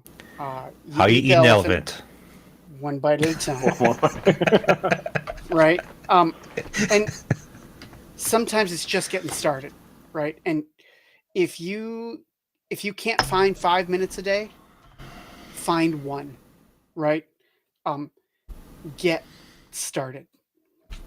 That's a good friend told me a long time ago. Don't freak out when you have to buy a new furnace. Don't worry about the new furnace, right? Don't worry about that it's $4,500 or $5,000 or whatever. Can you afford $150 a monthly payment? Then worry about that and get your new furnace. So I think that's kind of what you're saying, Chris. Get that into chunks that you can manage and go at it that way. I mean, there's a lot of reasons to divide it into chunks. One, it becomes a manageable workload, right? But also, it's way easier to get management buy-in when you go and tell them, like, can I get 5 minutes to work on this? They're like, why are we talking? Right? And then when you go ask for another 5 minutes, 2 months later, they don't remember that they already gave you permission for the first 5 minutes. Right. Over Fair. time, you can get yourself to an hour. Right? Yeah. And If you spend an hour every day, you're in good shape. you'll be better. You'll be better at the end of every week and at the end of every month and at the end of every year. Guaranteed. And if, to Brian's point, you are willing to have some of it on book and some of it off book, I'm going to take a bonus bullet point because I'm the last one. Remember that paying off your tech debt credit card as a person that's in the problem-solving industry, it really benefits you long-term, right? more than anybody else, it's going to prevent you from getting the calls. So getting started and putting in good time, you might have to put in an extra 40 hours, right? But that is going to save you an extra 80 in the long run. Yeah. So That is a Not good that call. working a bunch of off the books time is a good strategy. I did that for entirely too long, working 60, 80-hour weeks on salary. You I have mean, to now I'm strategize. hourly, so Yeah. I don't give a fuck. I will work every hour you'll let me work because I actually love doing this for some bizarre reason. yeah, But there's But a the thing to out- be said for work-life balance, right? Like, and if you're not getting Yes. paid hourly, even if you are, it's really important that your employer understand what it takes to do a thing. And employers that say, well, we're just looking for a dedicated employee, and what they mean is we're just looking for somebody to do off the books work. Those are No. employers that are, you don't want to be there, Yeah. right? They don't invest in things. Yeah. But every once in a while, if you can get a big W in by like doing something extra off hours, you know, it's a lot of political capital. a lot of political capital. Yeah, you gotta spend where you think you can benefit from it, and fucking A, take Friday afternoon off. Like, what are you gonna do? Fire me? Go ahead, fire me. Do it. You know, that's I like that strategy, WTK. It's that, like, if you can come in and just crush, and I that's always been my defense in every place I've worked, is like, okay, tell me a project where I haven't just absolutely kicked ass and take names and crushed it. It's like, whatever your issues you were with me, you can't deny that I'm a crusher. That's all I do, is I come in and crush. Yep. And that seems to be a pretty defensible thing for when you start asking for ridiculous stuff or what other people perceive as ridiculous. You're like, do you want the aces to keep rolling in? You want those W's, or do you want to start taking some L's? There you go. Got to get those W's, boys. Dude, take the W's. That should have been everyone's like bullet point. Well, I mean, it's true. Yeah, you have to be smart about it. You have to be real smart about it. I just put that on my calendar every day for 1 hour. Take the W Get them W's. Get them W's. or pull on the string. Hold on a street. Yeah, I'm going to take an yeah. hour every day Yeah. and look for that tech debt. Hey, Rick, Because that is not wasted time. No, you're That right. will No. pay off dividends like you wouldn't believe. you've got staff for you now, Rick, right? Sort of. I mean, Make sure they do too. Yeah, well, it's hard because I don't control really what they do for the most part, especially one of them, because the CEO kind of just whoop and he goes right into her office and says, do this stuff. And so I don't have a lot of control, but one of them I do. Yeah. And I'll just say, you don't have to do anything with it. Just, and I probably will give him something a lot less strenuous, right? Just an hour a week. Just take an hour a week. Document something. Yeah. No, if it's a lower level employee, document something or read documentation. Or better yet, read the existing documentation and look for problems and then fix them. Like, fix the problems in the documentation. Look for the flaws, the gaps. Right. Or not even fix them, identify them. Right. Yeah. Let's just. We don't have to fix it unless it's like you really think it's a 5-minute fix and we're done. We never have to think about it again, which I really doubt is going to be the Well, case. that's a stretch, but I mean, like, for documentation, point out what's wrong with the documentation or where there's gaps in the documentation, and then we will address it together. Right. Right. Here we go. I even called it tech debt. Here we go. Here's a meta narrative All that the I've time. discovered at some places is we talk about documentation and tech debt, but the sprawl is the biggest problem for me. It's like, okay, if we're going to address it, what is the central library that we are going to focus on? Sometimes those libraries don't exist at all, and you have to build them in order to And then there's kind of a cultural component. But if you're going to hit up the tech debt or you want to address the documentation, it's like, oh yeah, it's in this OneNote over here, it's in this Word file over in this server, and then the Excel spreadsheet here. Oh, don't get me started on multiple sources of information. Oh my God, we have Sources of teams. truth. We have sources of truth. We have teams. We have wiki articles. We have Confluence documentation. We have notepads everywhere. We have file, shared drives. It's like, Jesus fucking Christ. Like, pick anything. Pick one and stick with it and dump everything else. So what's interesting to me is that this multiple sources of truth occurrence seems to be way more common in Microsoft-centric companies than Google-centric ones. Because Google won't let you store stuff in chat. Mhm. Google doesn't give you SharePoint. It's Drive, right? Like, that's it. Yeah. So it's difficult to like, sprawl more so probably in Google than more Microsoft centric. I mean, how many SMB shares on local servers or SharePoint local, SharePoint online, OneDrive? There's so many places for people to go full shadow IT. well, and It's like just it's Teams. easy. There's there's Teams files, and then there's Teams channels, and then there's Meet Teams, and there's like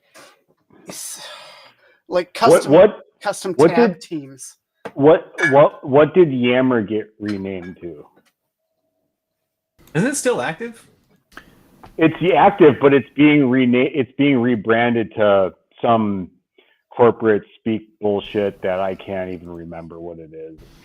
Because I remember implementing Yammer at a company before Microsoft bought Yammer, and I was like, it's Facebook for companies, Facebook like, for corporate, yeah. Like, get bent. Like, this is not for me. Like, this is just not for me.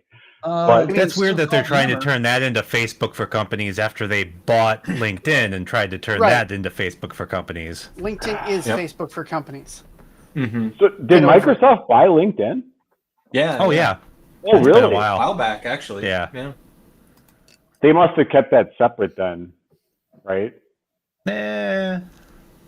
You can see the integration in Teams and even in Outlook. They'll have it'll try to, which is kind of creepy in and of itself. It's someone in the company you can it'll do an auto search for them in LinkedIn. Yep. Ethics of that is dubious. Yeah. Iffy. Right. But it's Microsoft. Yeah. We know what the score is there. Yeah.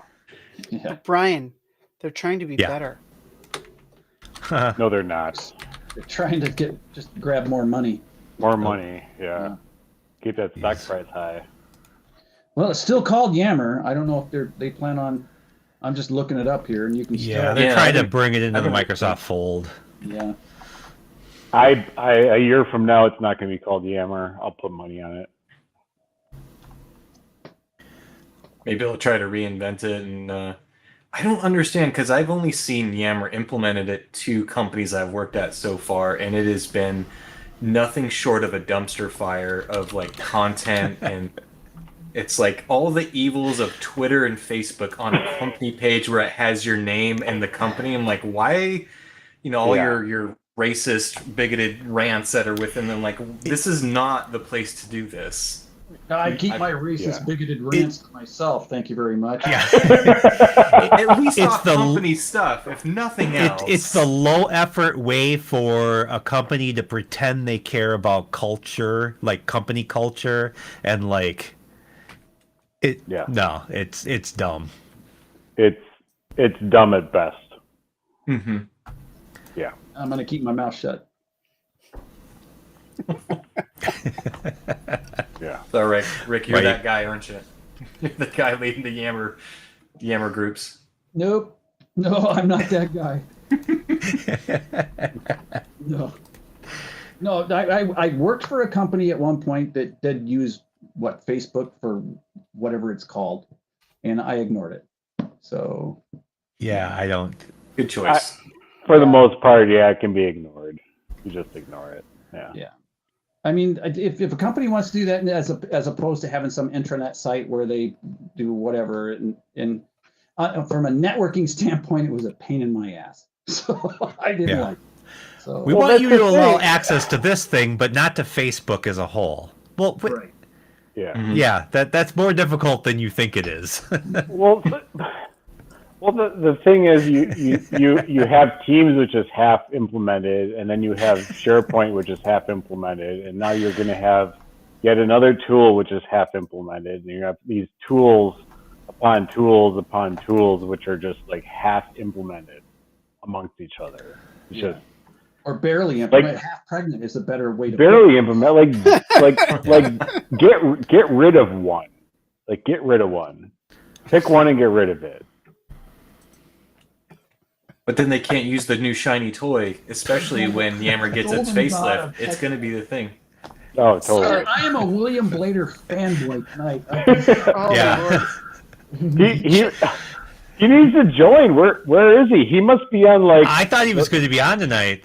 he must be on the can or something where he's just like killing it in the text. We're basically talking about his company. Yeah. Hold on. Oh shit! I am always shocked. I don't know, how does SharePoint continue to operate? It is the most.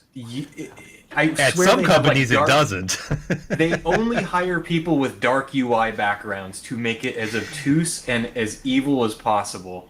Travis, Honestly, if I were let to me pick, demonstrate for you. Check out my new snake oil. Ha! if I had to pick between the Yammers, the SharePoints, the Teams, SharePoint is probably the least shittiest of all of them. Oh no, it isn't. Are you sure? Oh yeah, What, Yeah. I don't know. what would be like Confluence? Wait a Would you second. say Confluence would be the better? If I was in, and I am the guy that's going to pick this for my company, but I would go with Teams and have a complete Teams integrated thing. I mean, because Teams is back-ended by SharePoint to a certain extent, but I wouldn't have direct access to SharePoint, and I would just simply use Teams. I would like to get rid of my phone system, everything, and go to Teams, and go because it every place that I've been at that uses it works well for. And I know it's a Microsoft thing, and it's a pain in the ass to get from A to B, but once you're there, it's pretty solid. It works, and you just have to make sure you manage it. Wait, like are you anything else, talking have to about manage. Teams? Yes. Use chat. What's that? Use Google Chat. It'll do the same job, better, easier, cheaper. But with Teams, it can be my phone system, it can be my chat system. We can share files. You know there. what happens when you have a Microsoft product do multiple things? It's bad at It all does of them. nothing Nothing good. good. Nothing good. I don't know. I'll be a dissenting voice. Teams I has like gotten way Teams. better, like in the last good. 2-3 years. Yes, but way it better used to than suck. horrible is just It's- sucks. You're still remembering It's the pretty old BT solid now. days when we put in, and it was, what was that called back then? Link? Link. Yeah. Yeah. Yeah. Yeah. And yeah, it's like delivered. Link, Skype, whatever they're calling it this week. Yeah. Well, I'll be a dissenting voice. I actually do. I like Teams in general. I think it solves the SharePoint UI garbage. I mean, it just uses SharePoint as a dumping ground where it Repository. makes the UI better. I mean, But so overall, this I would say it's this more of is- a user issue for me. This is better girlfriend Stockholm syndrome speaking, right? It solves SharePoint's problems, right? Like you shouldn't have to solve those. No, it can change. All right, it can change. Right. No, That's yes. exactly what you're saying. And like, look, I'm not going to say that chat is like. He gave you the soft burn too. He said it's a user issue. He said it's your fault.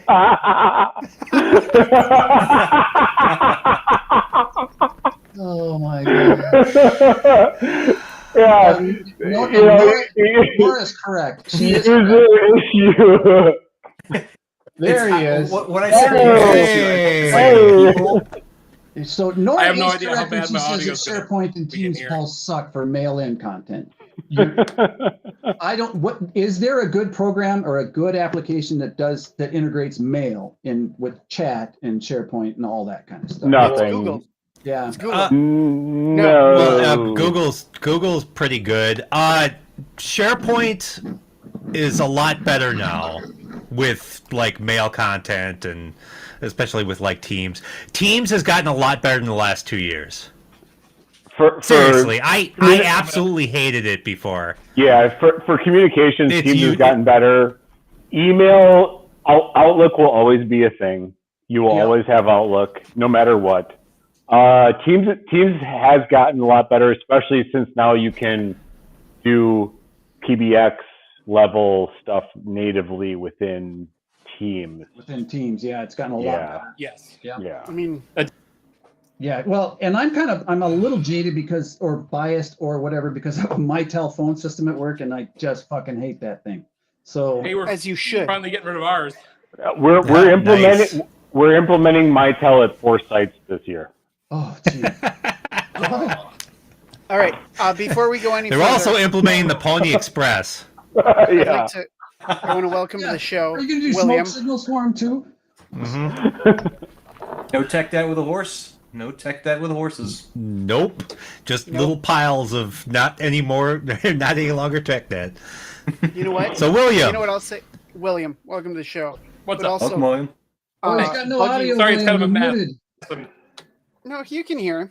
I can't No, hear it should be him. there. Well, you're There old. you go. Now you're here. I'll give him a little bump here. Nah, sorry about that. In the gym. Make them the Oh. big picture. Make them the big picture. Oh, Not you. Oh, where is he? Oh, not you. There we go. There we go. Much better. Oh, we got you at the gym? Yeah. It's in the same building. Ah, Well, thank you for your contributions. I'm like your biggest fan today. I was gonna give you a little bit of a little you could use Domino. oh, Domino. Oh, God. Right? Oh, The like the thing that went on top of Exchange. Yeah. Wasn't that IBM stuff? Yes. Yeah, that's. Oh my I've had to god. deal with some people using Domino. Domino, Lotus, didn't that what Lotus Notes turned into? Believe so, yeah. Yeah. Oof. Oof, that was ugly. I remember those days. It was brutal. Yeah, where that? I SharePoint is like not only is it tech dead, people built line of business applications in workflows. I've made some. It's just told to remove. The SharePoint that the majority of us in this call have experienced. I'm pretty sure there's things that you can't even do through the SharePoint UI that are being done on that application. Not anymore. There's stuff that like in SharePoint 2003 that was easy to do. You could do all kinds of crap with it. And then Yeah. they took it away. The current versions of SharePoint, especially SharePoint Online, it's just not there. And you can't my- upgrade to it. My favorite thing about SharePoint 2003 is you could mount Oh my God. a SharePoint directory over SMB and just access it that way and just tell SharePoint to fuck off. But yeah, but that's just straight up for file storage and stuff like that. It's not for any applications or whatever.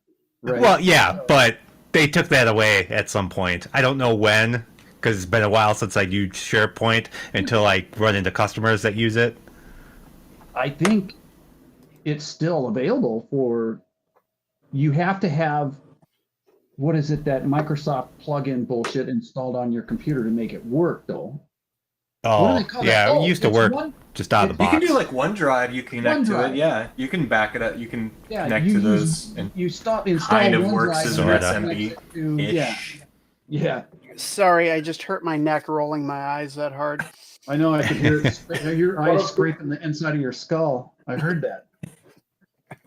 Well, from my one of the previous comment was a user thing. It's like if I can't count because I'm usually a UC guy. I've done a lot of voice stuff, and transferring over like a previous one was going from an Avaya system to like Teams, and the people like, well, they're gonna miss the 4-digit extension dialing. I'm like, No, they're bullshit. No, you won't. It's like, I bet you have something in your pocket that you haven't dialed any numbers in the last couple of years. And just like looking at like teams, I look at them just as much as like, oh, well, people are slow to get like keeping a thread and like commenting within a thread. It's like people are slow to get behind that. I'm like, let me see your phone. I bet you have Facebook, LinkedIn, you're using thread-based communication, you're keeping stuff in a thread or a channel. It's not magic, and it's a user level of laziness that just doesn't get called out enough, in my opinion. Like, you have tools. This is not new stuff. Thread-based, channel-based. You know, you have groups in Facebook or whatever your platform of choice. Yeah. It's just laziness or incompetence. And if people could get past those things, the platforms work more than fine, in my opinion. Yeah. But it's getting to that point, and getting people to adopt it is, I don't know. It's always been an issue, Yeah. at least for me. It's interesting, like from a networking perspective, when I'm on calls, because we have a big Mitel presence, excuse me, at where I'm at, and it's like, well, we need to keep our multi-million-dollar private MPLS network up and running because of voice. It's like, Oh man. while we are speaking on a Teams call, which does not rely on any of those things, and it's like I get the deer in the headlights, and it's like I'm starting to see the gears click, and it's like, bro, like, time. Problem is one of those gears is stripped out. Yes. It's like we are all talking on non-private networks right now over real-time voice and real-time video. Well, and that's like exactly the point. We're like, oh, well, we need this for our real-time voice, and you're already using something that's got real-time voice and video and, you know, exact locations for games and stuff. You're like, there's no way it could support just voice. You're like, you're out of your mind. The biggest rub with moving a company over to a cloud-based telephony system is the old, like your overhead paging systems and stuff that are still using those overhead or analog overhead paging systems and that kind You can of stuff. still make those work. Oh my lord, you can make those work. Yeah. Like that's It's trivial. It's just an audio Yeah. source. you have to have your We gotta- ATAs that are Teams compatible, and there's only a few of them that are actually made. At the last place I was at, it was like delivering an elephant baby to trying to get it to work. So You know what? If they speak SIP, you could make them work. What's Somehow. that, We had audio codes gateways. We switched over to some virtual routing and just. I mean, I never touched them before. I managed to do it, so. yeah. And then, I've used some of those. A lot of the audio codes stuff I've been deeply involved with. So it's the newer audio. the question of the tech debt coming up of, do you want to connect to such an ancient system? Should you? Can you? Yes.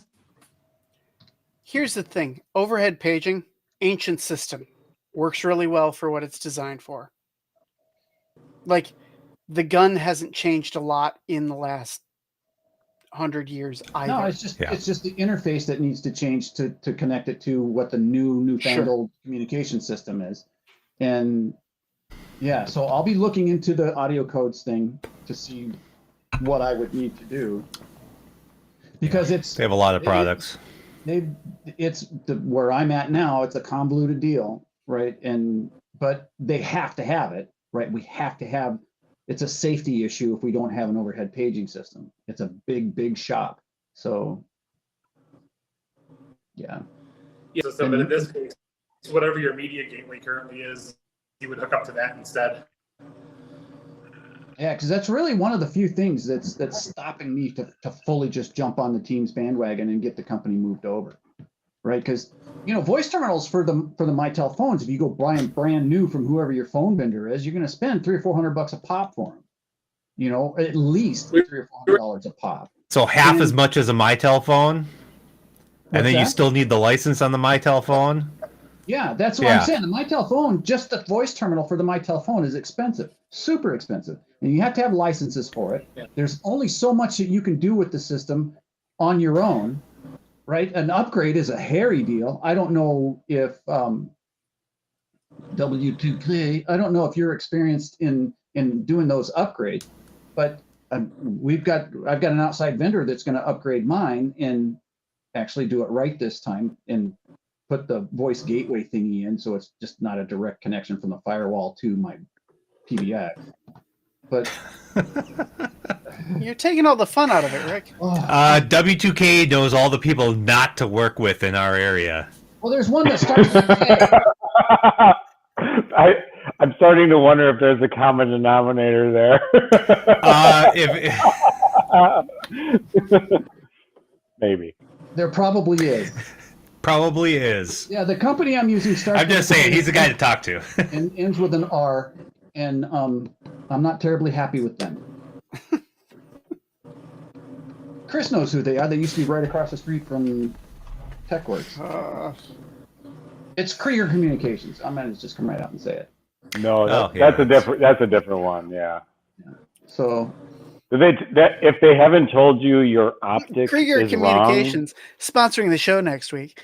Not anymore. Yeah. Thanks, you could shit over all over one of our sponsors. Thanks for that. Yeah. I think. Are you kidding? Well, that goes back to like being the subject matter expert. I love voice. I love voice. I love the voice side of things. You're a sick man. I hate phone systems. I hate them. I hate them so much. I hate them. It's terrible. And getting like, it's just this oil and water, because even to this day, the Mitel guys have come over from the VoIP days where voice and network was separated, and now voice and network is together, and now they have to like play our game and we have to try to play their game. Right. And it's terrible. They don't know networking. We don't know phone systems. I don't want to know phone systems. They don't want to know networking. And I've been in fights. I've almost gotten fired over network issues, and it's a thing. It's a thing, man. You just take out all the firewalls, and the phones work fine.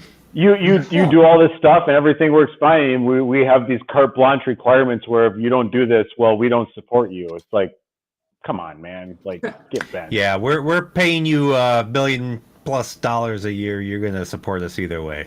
Go fuck yourself. But it's a thing, and you don't have end-to-end 1500 MTU.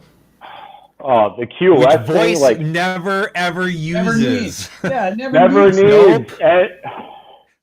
Oh man, it's a struggle, man. Yeah. You can love voice. You can love voice. You should hate phone systems. I don't know. My first phone system, my first phone system that I ever dealt with was an AT&T System 75, and my next job went with Audix and the whole 9 yards, and then I did a lot of AT&T and then Avaya partner systems and the Merlin Magic systems. I learned how to deal with the KSUs and that stuff, and then the Nortel, or is it Northern Telecom System 63 I had to deal with, and they were fine. I had no issue when they weren't interconnected. Right, as soon as they started going voice over IP, then it started to be a problem. Well, and I think that's where my divide came from, because when I, being the network's firewall guy or whatever at the time, it's like, well, so what do you do? Because they're blaming the network. And, for all intents and purposes, you're saying, well, it's not me, but you throw me a problem, I'm gonna take a look at it. Right. So here we go.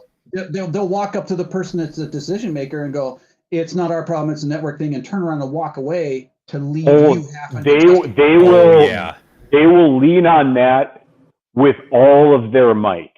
All of their might. I have had phone vendors quit on the company I worked for because of network problems. I have also had us go to other phone vendors, Mitel vendors, to seek out, because you can't go to Mitel directly unless you're gold certified. So you got to go You through a can't go to a third different party. vendor either.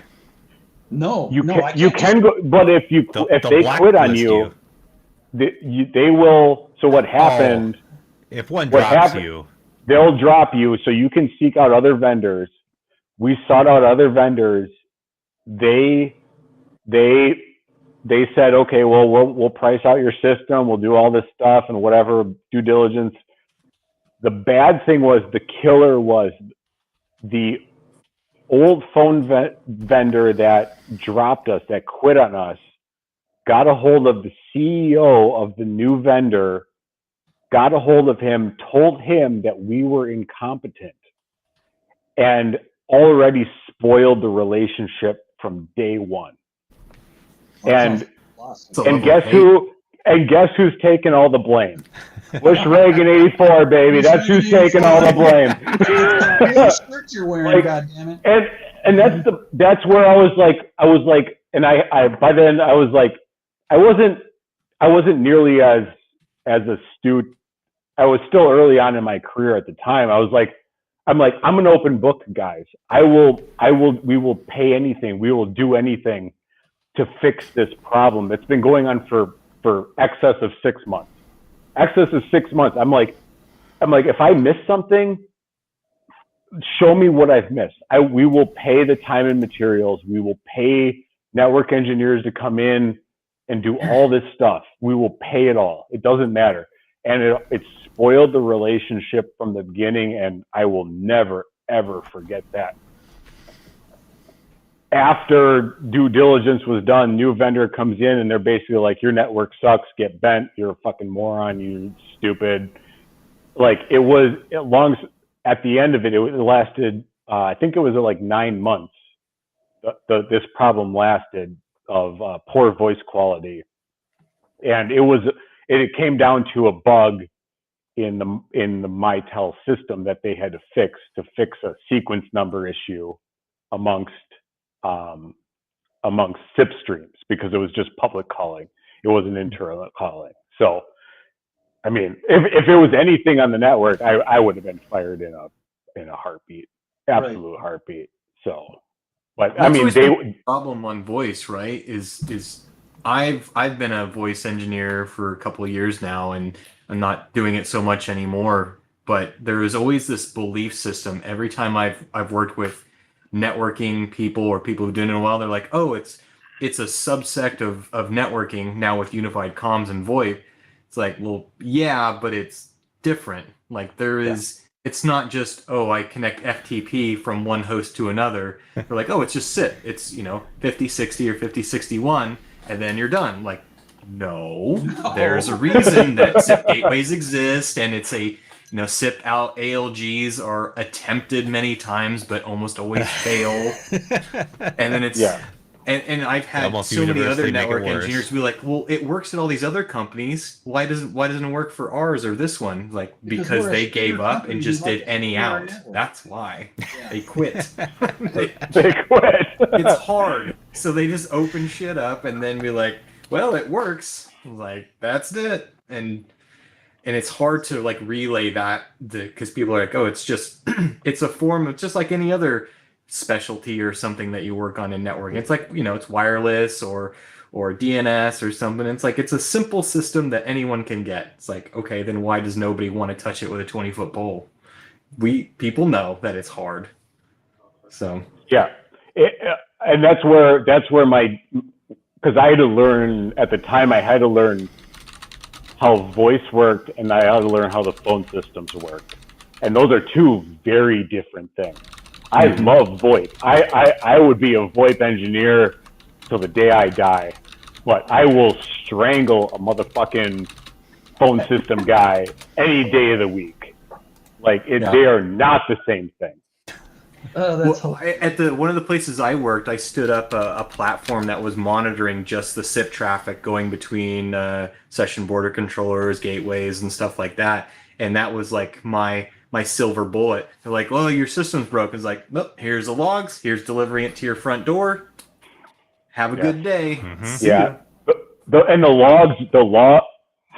praise Jesus, the logs will save you every day of the week. And if you don't have that, you don't have a leg to stand on. So you need the logs for everything, absolutely everything. Packet captures. Anytime a voice issue comes to me these days, I'm immediately hitting up the packet captures and I'm pulling them apart. That's what I'm doing. Yeah. And a big part of it I found is like, is like you can get logs, especially if it's like layer 7 is almost always the issue when it comes with voice problems in the network. It's if you look at the logs, you're like, oh, they're like, well, because SIP doesn't handle. I mean, SIP doesn't handle NAT all that great. You need to have something that translates or a gateway that'll handle that. And people are like, oh, just send it out, it'll be good. And like, no. And then you look at you'll get the packet capture and they're like, why is it trying to talk to 192.168? We don't have that in our network. I'm like, that looks like a home address, doesn't it? That's so weird. Yeah. What do you mean you don't have 192.168? What the hell? I mean, He's a 10.10 guy. I am a 10.10 guy. 172.16, baby. I taught him well. So, SIP and voice, that sounds like we should have a show on that. I think that's a good call. We should. We should, yeah. Oh my God. Because we're at the 2-hour mark, and normally we're winding down an hour ago and just getting into stupidity. Right. We're running full steam today, man. I haven't been tempted at all to bring up Elon chat. Oh my God! Twitter's doing great. They just took down a couple of APIs. It's no big deal. It happens. He's getting rid of all that brittle code. That's what, It happens to every guy when they get older. Right, Rick? I'm sitting right here. You take down that brittle code. Some APIs don't work quite as well. It's fine. What were we paying those engineers for anyways? I mean, the stuff kept running when we let it go, so what's the problem? What's technical debt again? I don't know. Elon found out with the hard way. I can't feel my legs. God. Fuck you, Brian. So speaking of tech debt, I just had one last little thing to bring up because we got my first job as my junior sysadmin job, Aspect. You guys ever heard of it? No. I'm not quite sure I understood the question. What? Have you ever heard of Aspect? Aspect. It's a big phone call center system. No, I haven't. No. So it had a bunch of really weird things going on. Like it had an old Sybase database. You had to shut it down during daylight savings times and encrypt itself. What? We went through the Aspect 7 upgrade, and there was actually like a lawsuit from how many people were pissed. Oh, yeah, that was my enterprise phone system experience. Outstanding. It had the big old DCP that network lines running into it. Fun. It reminds me that just like with W2K, man, I love voice too, but the people who own those PBXs and those phone systems, man, they cannot wait to shove problems over on somebody. Yes, every time, every single time. It's like, hey, it's like you get a random email. It's like, hey, are we having network issues right now? It's like you're gonna have to be a little more specific than that. Like, is the network down? A lot of times, is the network down? It's like, come on, man. Is the network down? Are you serious? We have 3 data centers. We have 75 primary sites. We have another 60 secondary sites. What are you talking about? Or it'll be like, is the network down? We're having issues with voice, and then you look up and like their servers have all crashed. You're like, I still think it's a network problem. Like, bro, go fix your servers first. Unbelievable. It's a thing.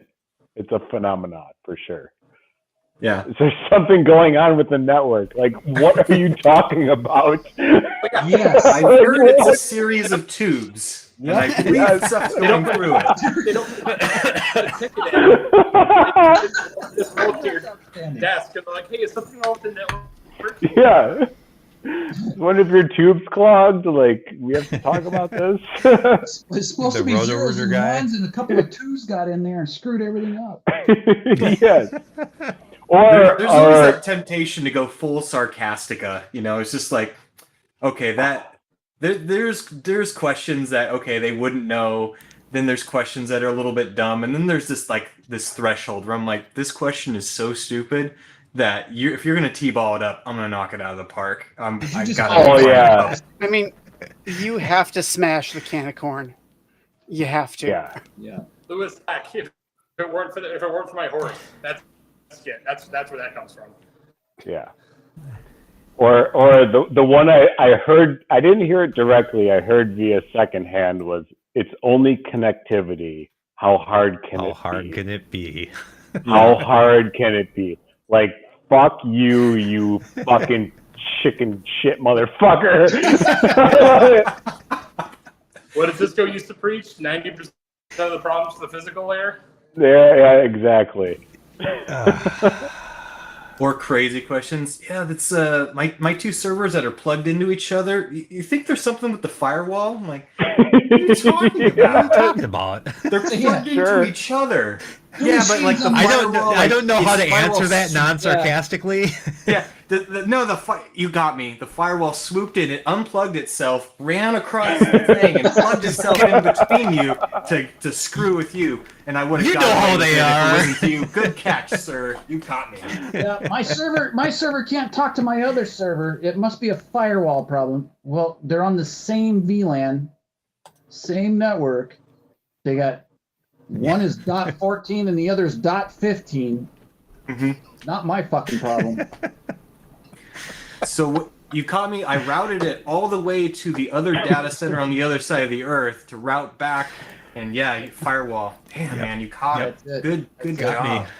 Yeah. Yeah. It doesn't have anything to do with the host file that you put in there and fuck everything up. Oh, and the weird route statements that you put in there. Yeah, can't have anything to do with it. Static host files, static IP, static undocumented everything. host files. More tech. Oh yeah. Debt. There's huge tech debt in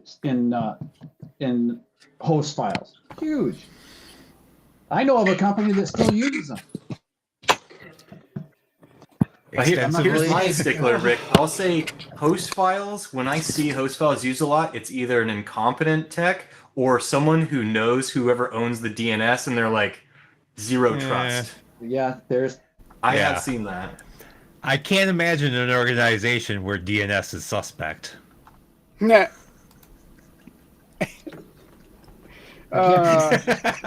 Well, on that note, Yes. I believe the phrase is you're gonna have to wait because I type slow at this point. Like it's always DNS or something like that. I've heard that phrase or some permutation of it. Yeah, it's always DNS. I mean, it's almost never well, sometimes it's DNS. Unless Rick has something to do with it. That was the first outage I caused at BP was a DNS outage. Oh, is that when you turn on scavenging? Yep. Oh, yeah, that was fun. I'm like, why aren't we scavenging? How come this isn't whatever? Well, it's because DNS was broken, and then you I broke it fixed even more. it. You fixed it until it was broken. Sometimes the medicine is worse than the disease. Yeah. Well, Poison pill. very true on many levels. Yeah. All right. Well, I don't know about you all, but I have enjoyed our conversation. But I'm Yes. also required to be up in the morning. So Before you go, Yeah. I got to ask my round. What was the drink of choice tonight, Chris? What were you drinking? I started out with a delightful short Manhattan that I made for myself. Excellent. That's good. With some Timber Creek rye whiskey. And then I moved on to a Sam Adams Holiday White Ale. It was citrusy and hazy as Most the excellent, sir. bottle. Oh, there we go. Yeah, you can read that now. Sam Adams, not a sponsor of the show. All right. Not I'm gonna have yet. myself some Unfortunately Irish for cream. them. How about you, Jesse? What was the cocktail of choice for you tonight, sir? I had a gin and tonic that I sipped on while I was working in. I had a bunch of stuff in the garage I had to do. I switched over to iced glass Moon Man from Spotted Cow from New Glarus. Yeah. New Glarus, and I sprinkled on. I made beer with my girlfriend last night. And I had a half an ounce of hops extra, so I sprinkled on a little bit of little hoppy goodness on my Moon Man. I had a couple of those, and then I'm just going to finish this last gin and tonic again before Excellent. before I probably head out to the garage and finish the chores I was supposed to do tonight. I just want to point out that I had some Jesse work said that I brought he home that it's never going to happen. made beer with his girlfriend. I did make beer with my girlfriend. I'll call it whatever you kids are calling it these days, you know. So, but yes, I did. Her and I, we've made wine together, but we've never made beer. And she's not a big beer drink. She likes like sour beers, and I don't like sour beers. I like those every once in a while. Once in a great while, yeah. A great while. And she was curious on how like the process was. So I showed her how to make basic, extract kit at home. So that's cool. That'll be done in 4 or 5 weeks now. So I'm looking forward to a trial. Yeah, sure.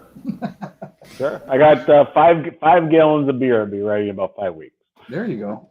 Travis, sir, what was your cocktail tonight? I was actually having a Swift cider strawberry that was got a couple of fruity flavors that worked out pretty nicely. A little tall boy. It's berry and tart apple mixed together. Worked out quite well. Excellent. Nice. Brian, I know what you were drinking, but for the rest of the family? Oh, you don't know what I was drinking? No, I don't. I would serve it was either scotch or a bourbon. So. Well, it's the beer I started with was a raised grain black walnut, a nice imperial stout, and then also gone Dead Rabbit. It's just an Irish whiskey. Yeah, the Dead Rabbit. I like that stuff. That's good. It's only $35 a bottle, and it's pretty solid. Yeah, it's the first Irish that I really like. I'm really big into Scotch, and I really like bourbons as well. And just most Irish whiskeys are they're too thin. They just nothing there. They take our sloppy seconds barrels and they try and make something of it. Of that poor girl pulled out of the street, you know. So do Scotch makers. Yeah, Scotch makers use a lot of sherry casks and also bourbon casks. And bourbon casks, yeah. But they make magic out of it. The Irish they get drunk off of it. There you go. Yeah, they make whiskey.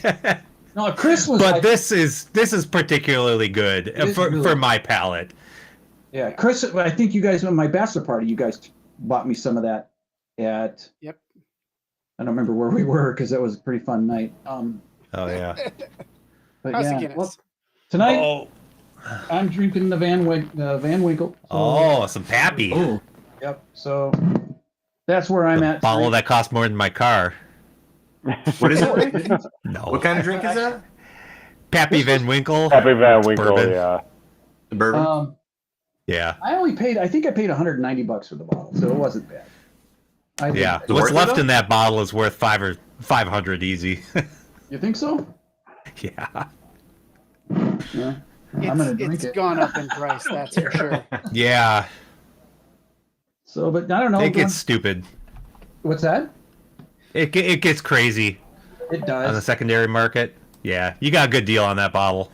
Well, Worth every penny. you can't find any Eagle Rare anymore, and I think I've got, well, I can see one full bottle, and I think I got another full bottle somewhere else. That's going for stupid money on secondary market now. And that's weird because that used to be everywhere and relatively cheap. That's only like a $45 bottle, and yet you can't find it anywhere. Nope. And it's $48 when you go down to Buffalo Trace and buy it at the Oh, store. yeah. So, but they only make it available one day a week. So I Yeah. think they're creating their own demand when they do stuff like that. But whatever. Smart, I guess. Spotted Crazy. cow. So Yeah, but those motherfuckers down there have been building bourbon Rack houses. aging houses. Like if you have ever been down, I don't know if you've ever been down Yeah. there, but it goes on forever, and they keep building it's them, crazy. and they keep building more and more and more. It's like where is this? In shit like 10 ending up? years, we're going to have a lot of great bourbon. Like where is this shit ending up? It goes on forever. It all gets bought up. It's stupid. I love it down. I've been down there like Oh, yeah. 3-4 times. I would go down there in a heartbeat. yeah, Yeah. and Brian Yeah, and I want to do the bourbon go down trail. there for another bourbon tour. We're going to go down there for 4 or 5 long days and, Oh. and go down there. Oh, You should yeah. come with us then. Whoever makes who makes 1792? Who makes that? Is that a Sazerac brand? I don't remember seeing it down at Buffalo Trace. No, it's not Buffalo. It's not Buffalo Trace. Well, isn't that who owns Buffalo Trace? Is Sazerac? Oh, it might be Sazerac. Yeah. Yeah, it is So- Sazerac. When I went down there, they had the best white dog I've ever had in my life, and I drank like they passed. It was before COVID, so they passed like the glass around, and like Yeah. it was right off the still, and it's like I took like a half a sip. I'm like, holy fuck, this is really good. And I drank like half the glass. It's like because everyone else like they don't care, and it's like me, like seasoned vet in this shit. Like, like I drink I like was half supposed of to it. pass that. Like this is really good, and I don't think they do tours anymore, and they have a continuous still. Like that's When a were shame. we down there 3 years ago? 4 years ago now, Brian, I think. Oh, yeah. It was 20. Yeah, coming up on 4 years. It was 2019 when we went down there. It was 1792 because I remember walking into that shop and seeing a bunch of bottles, and they didn't sell the White Dog, but my God, was that was so good. Brian and I were down in Kentucky doing some work down there, and we stopped at Buffalo Trace. We both emptied our wallets at the cash register there. Oh yeah. And, we brought some of that white liquor up. I wound up giving it away. I liked it at first, but it was too much. I think I still have one bottle of it. What is that called? They also got they had the wheated vodka that was really good. Wheatley vodka is really Yeah, Wheatley.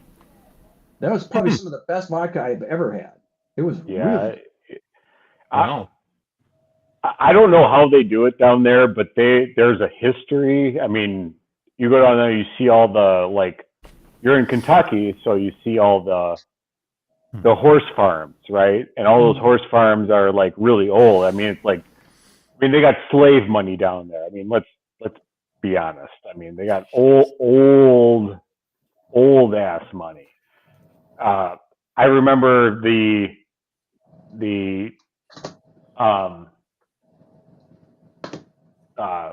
most of the tours you could like sample the mash, right? You could taste like the corn mash in the open air facilities, like you could stick your finger. It was all before COVID, so I don't know how it's changed since then.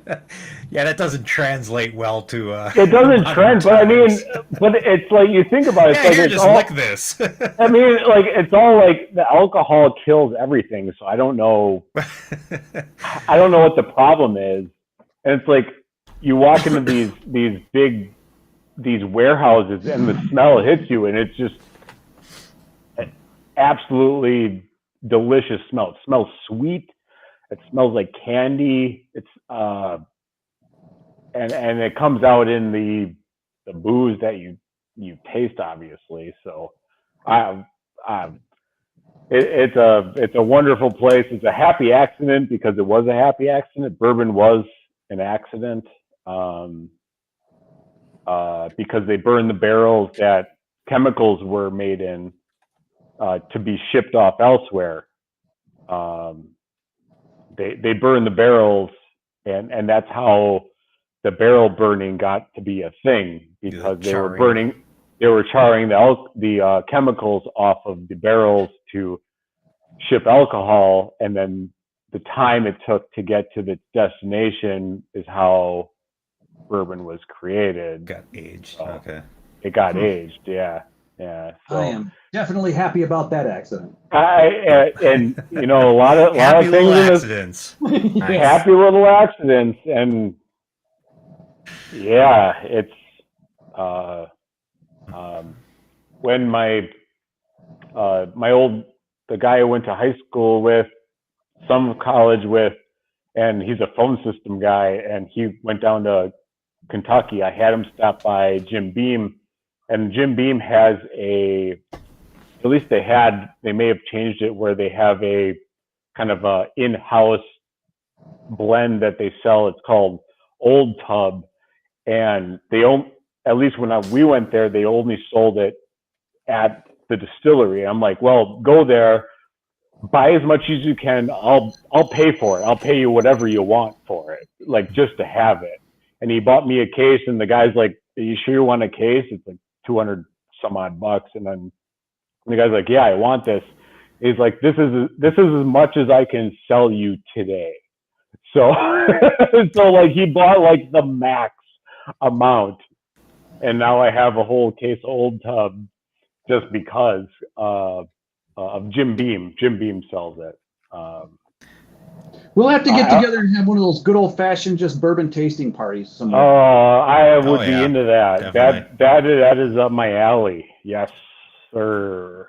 Yes, sir. Travis, you're invited. Nice. It's a long drive. We'll wait. Yeah. Well, if Hey, he's got if it's good enough bourbon, you know. if I'm he's got down. an office, if he's got an office up here, he could make it. You know.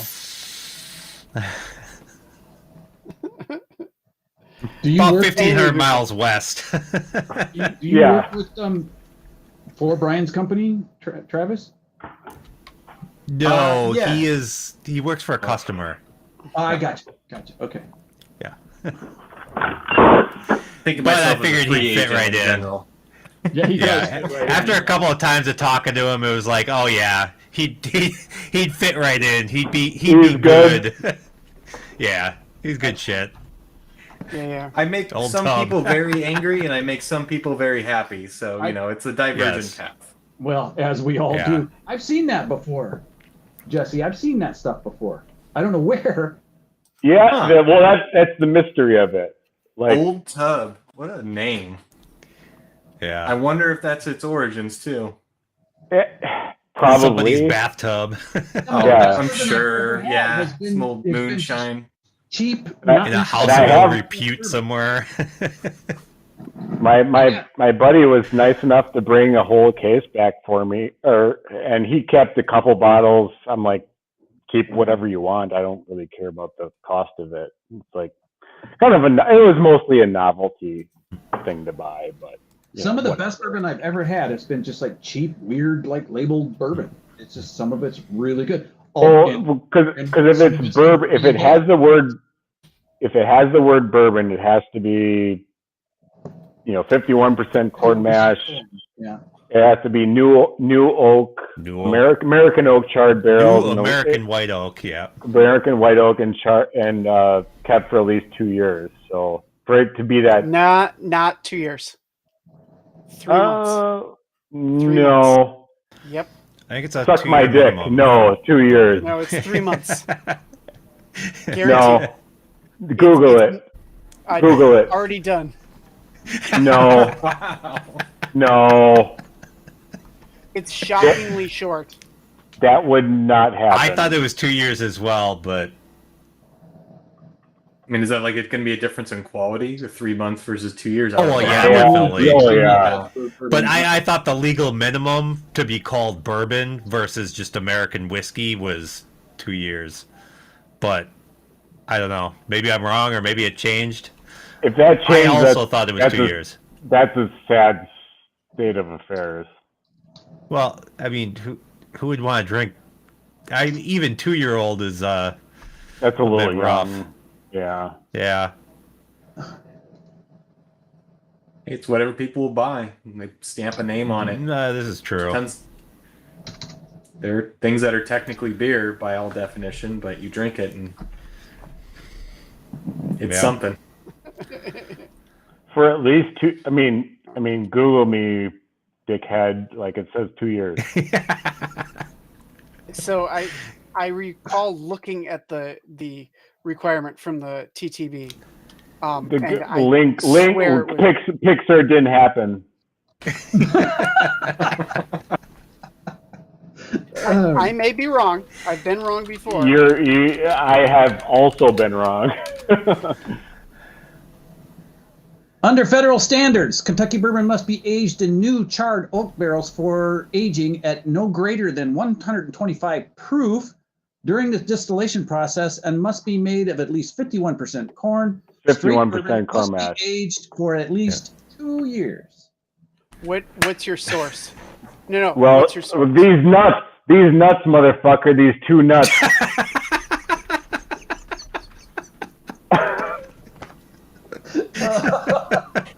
We see the credentials on those nuts.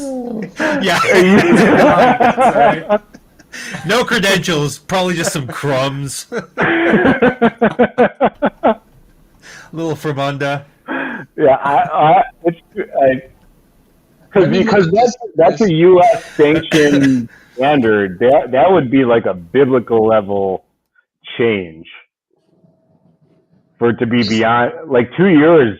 2 years is not a long time when it comes to not Yeah, bourbon. 2 years will get you a perfectly acceptable mixer.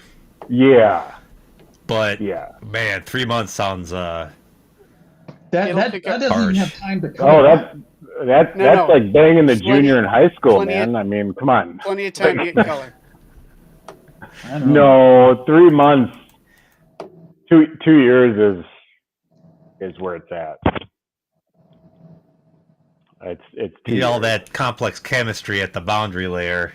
Yeah. You guys got to remember that a lot of bourbon is All right. not good. Yeah. No. There is a top shelf and there is bottom shelf and there's something below that. And that is There is definitely something below that, and it comes in a plastic bottle, and it will give you a. And It won't And make it you is- blind anymore, but and it is legally bourbon. Beam is probably the mandatory minimum. When I went to Beam, like it was the same thing. Like Beam was the mandatory minimum out of the gate. After that, it was like, oh, okay, like there's more to this than that. But Jim Beam, which is All right. So you ready for this? Here is the TTB's bourbon whiskey. Must be made in the United States. Can be any state. Must Yes. be made of a mash bill that's at least 51% corn grain. Yeah. Must be distilled to no higher than 160 proof off the still. Must be aged in new unused charred oak containers. Yeah. Must Yes. enter the oak container at no higher than 125 proof. Must be bottled at minimum 80 proof. The label must display an age statement if any of the whiskey is under 4 years old. Yep, Ooh, I'm just reading the same there you one. go. If multiple ages of whiskey are mingled in a bottling, the age statement must reflect the youngest bourbon in the mix. The It label only must makes a That's pretty straight standard. bourbon if aged for 2 years is like that. So if you want to call it a straight bourbon, it has to be 2 years old. correct. But for bourbon, just to be for old granddad, You there doesn't check your have to be- bourbons. If it doesn't say OGD? straight bourbon whiskey, look real careful at the label. I bet you it's got an age statement. Yeah, Is that the caveat there? Yep. that's Hey, interesting. no judgment. If you don't want to go slumming for really young stuff, you can drink some PBR. You can have that Yeah. cheap wine. Like So Yeah.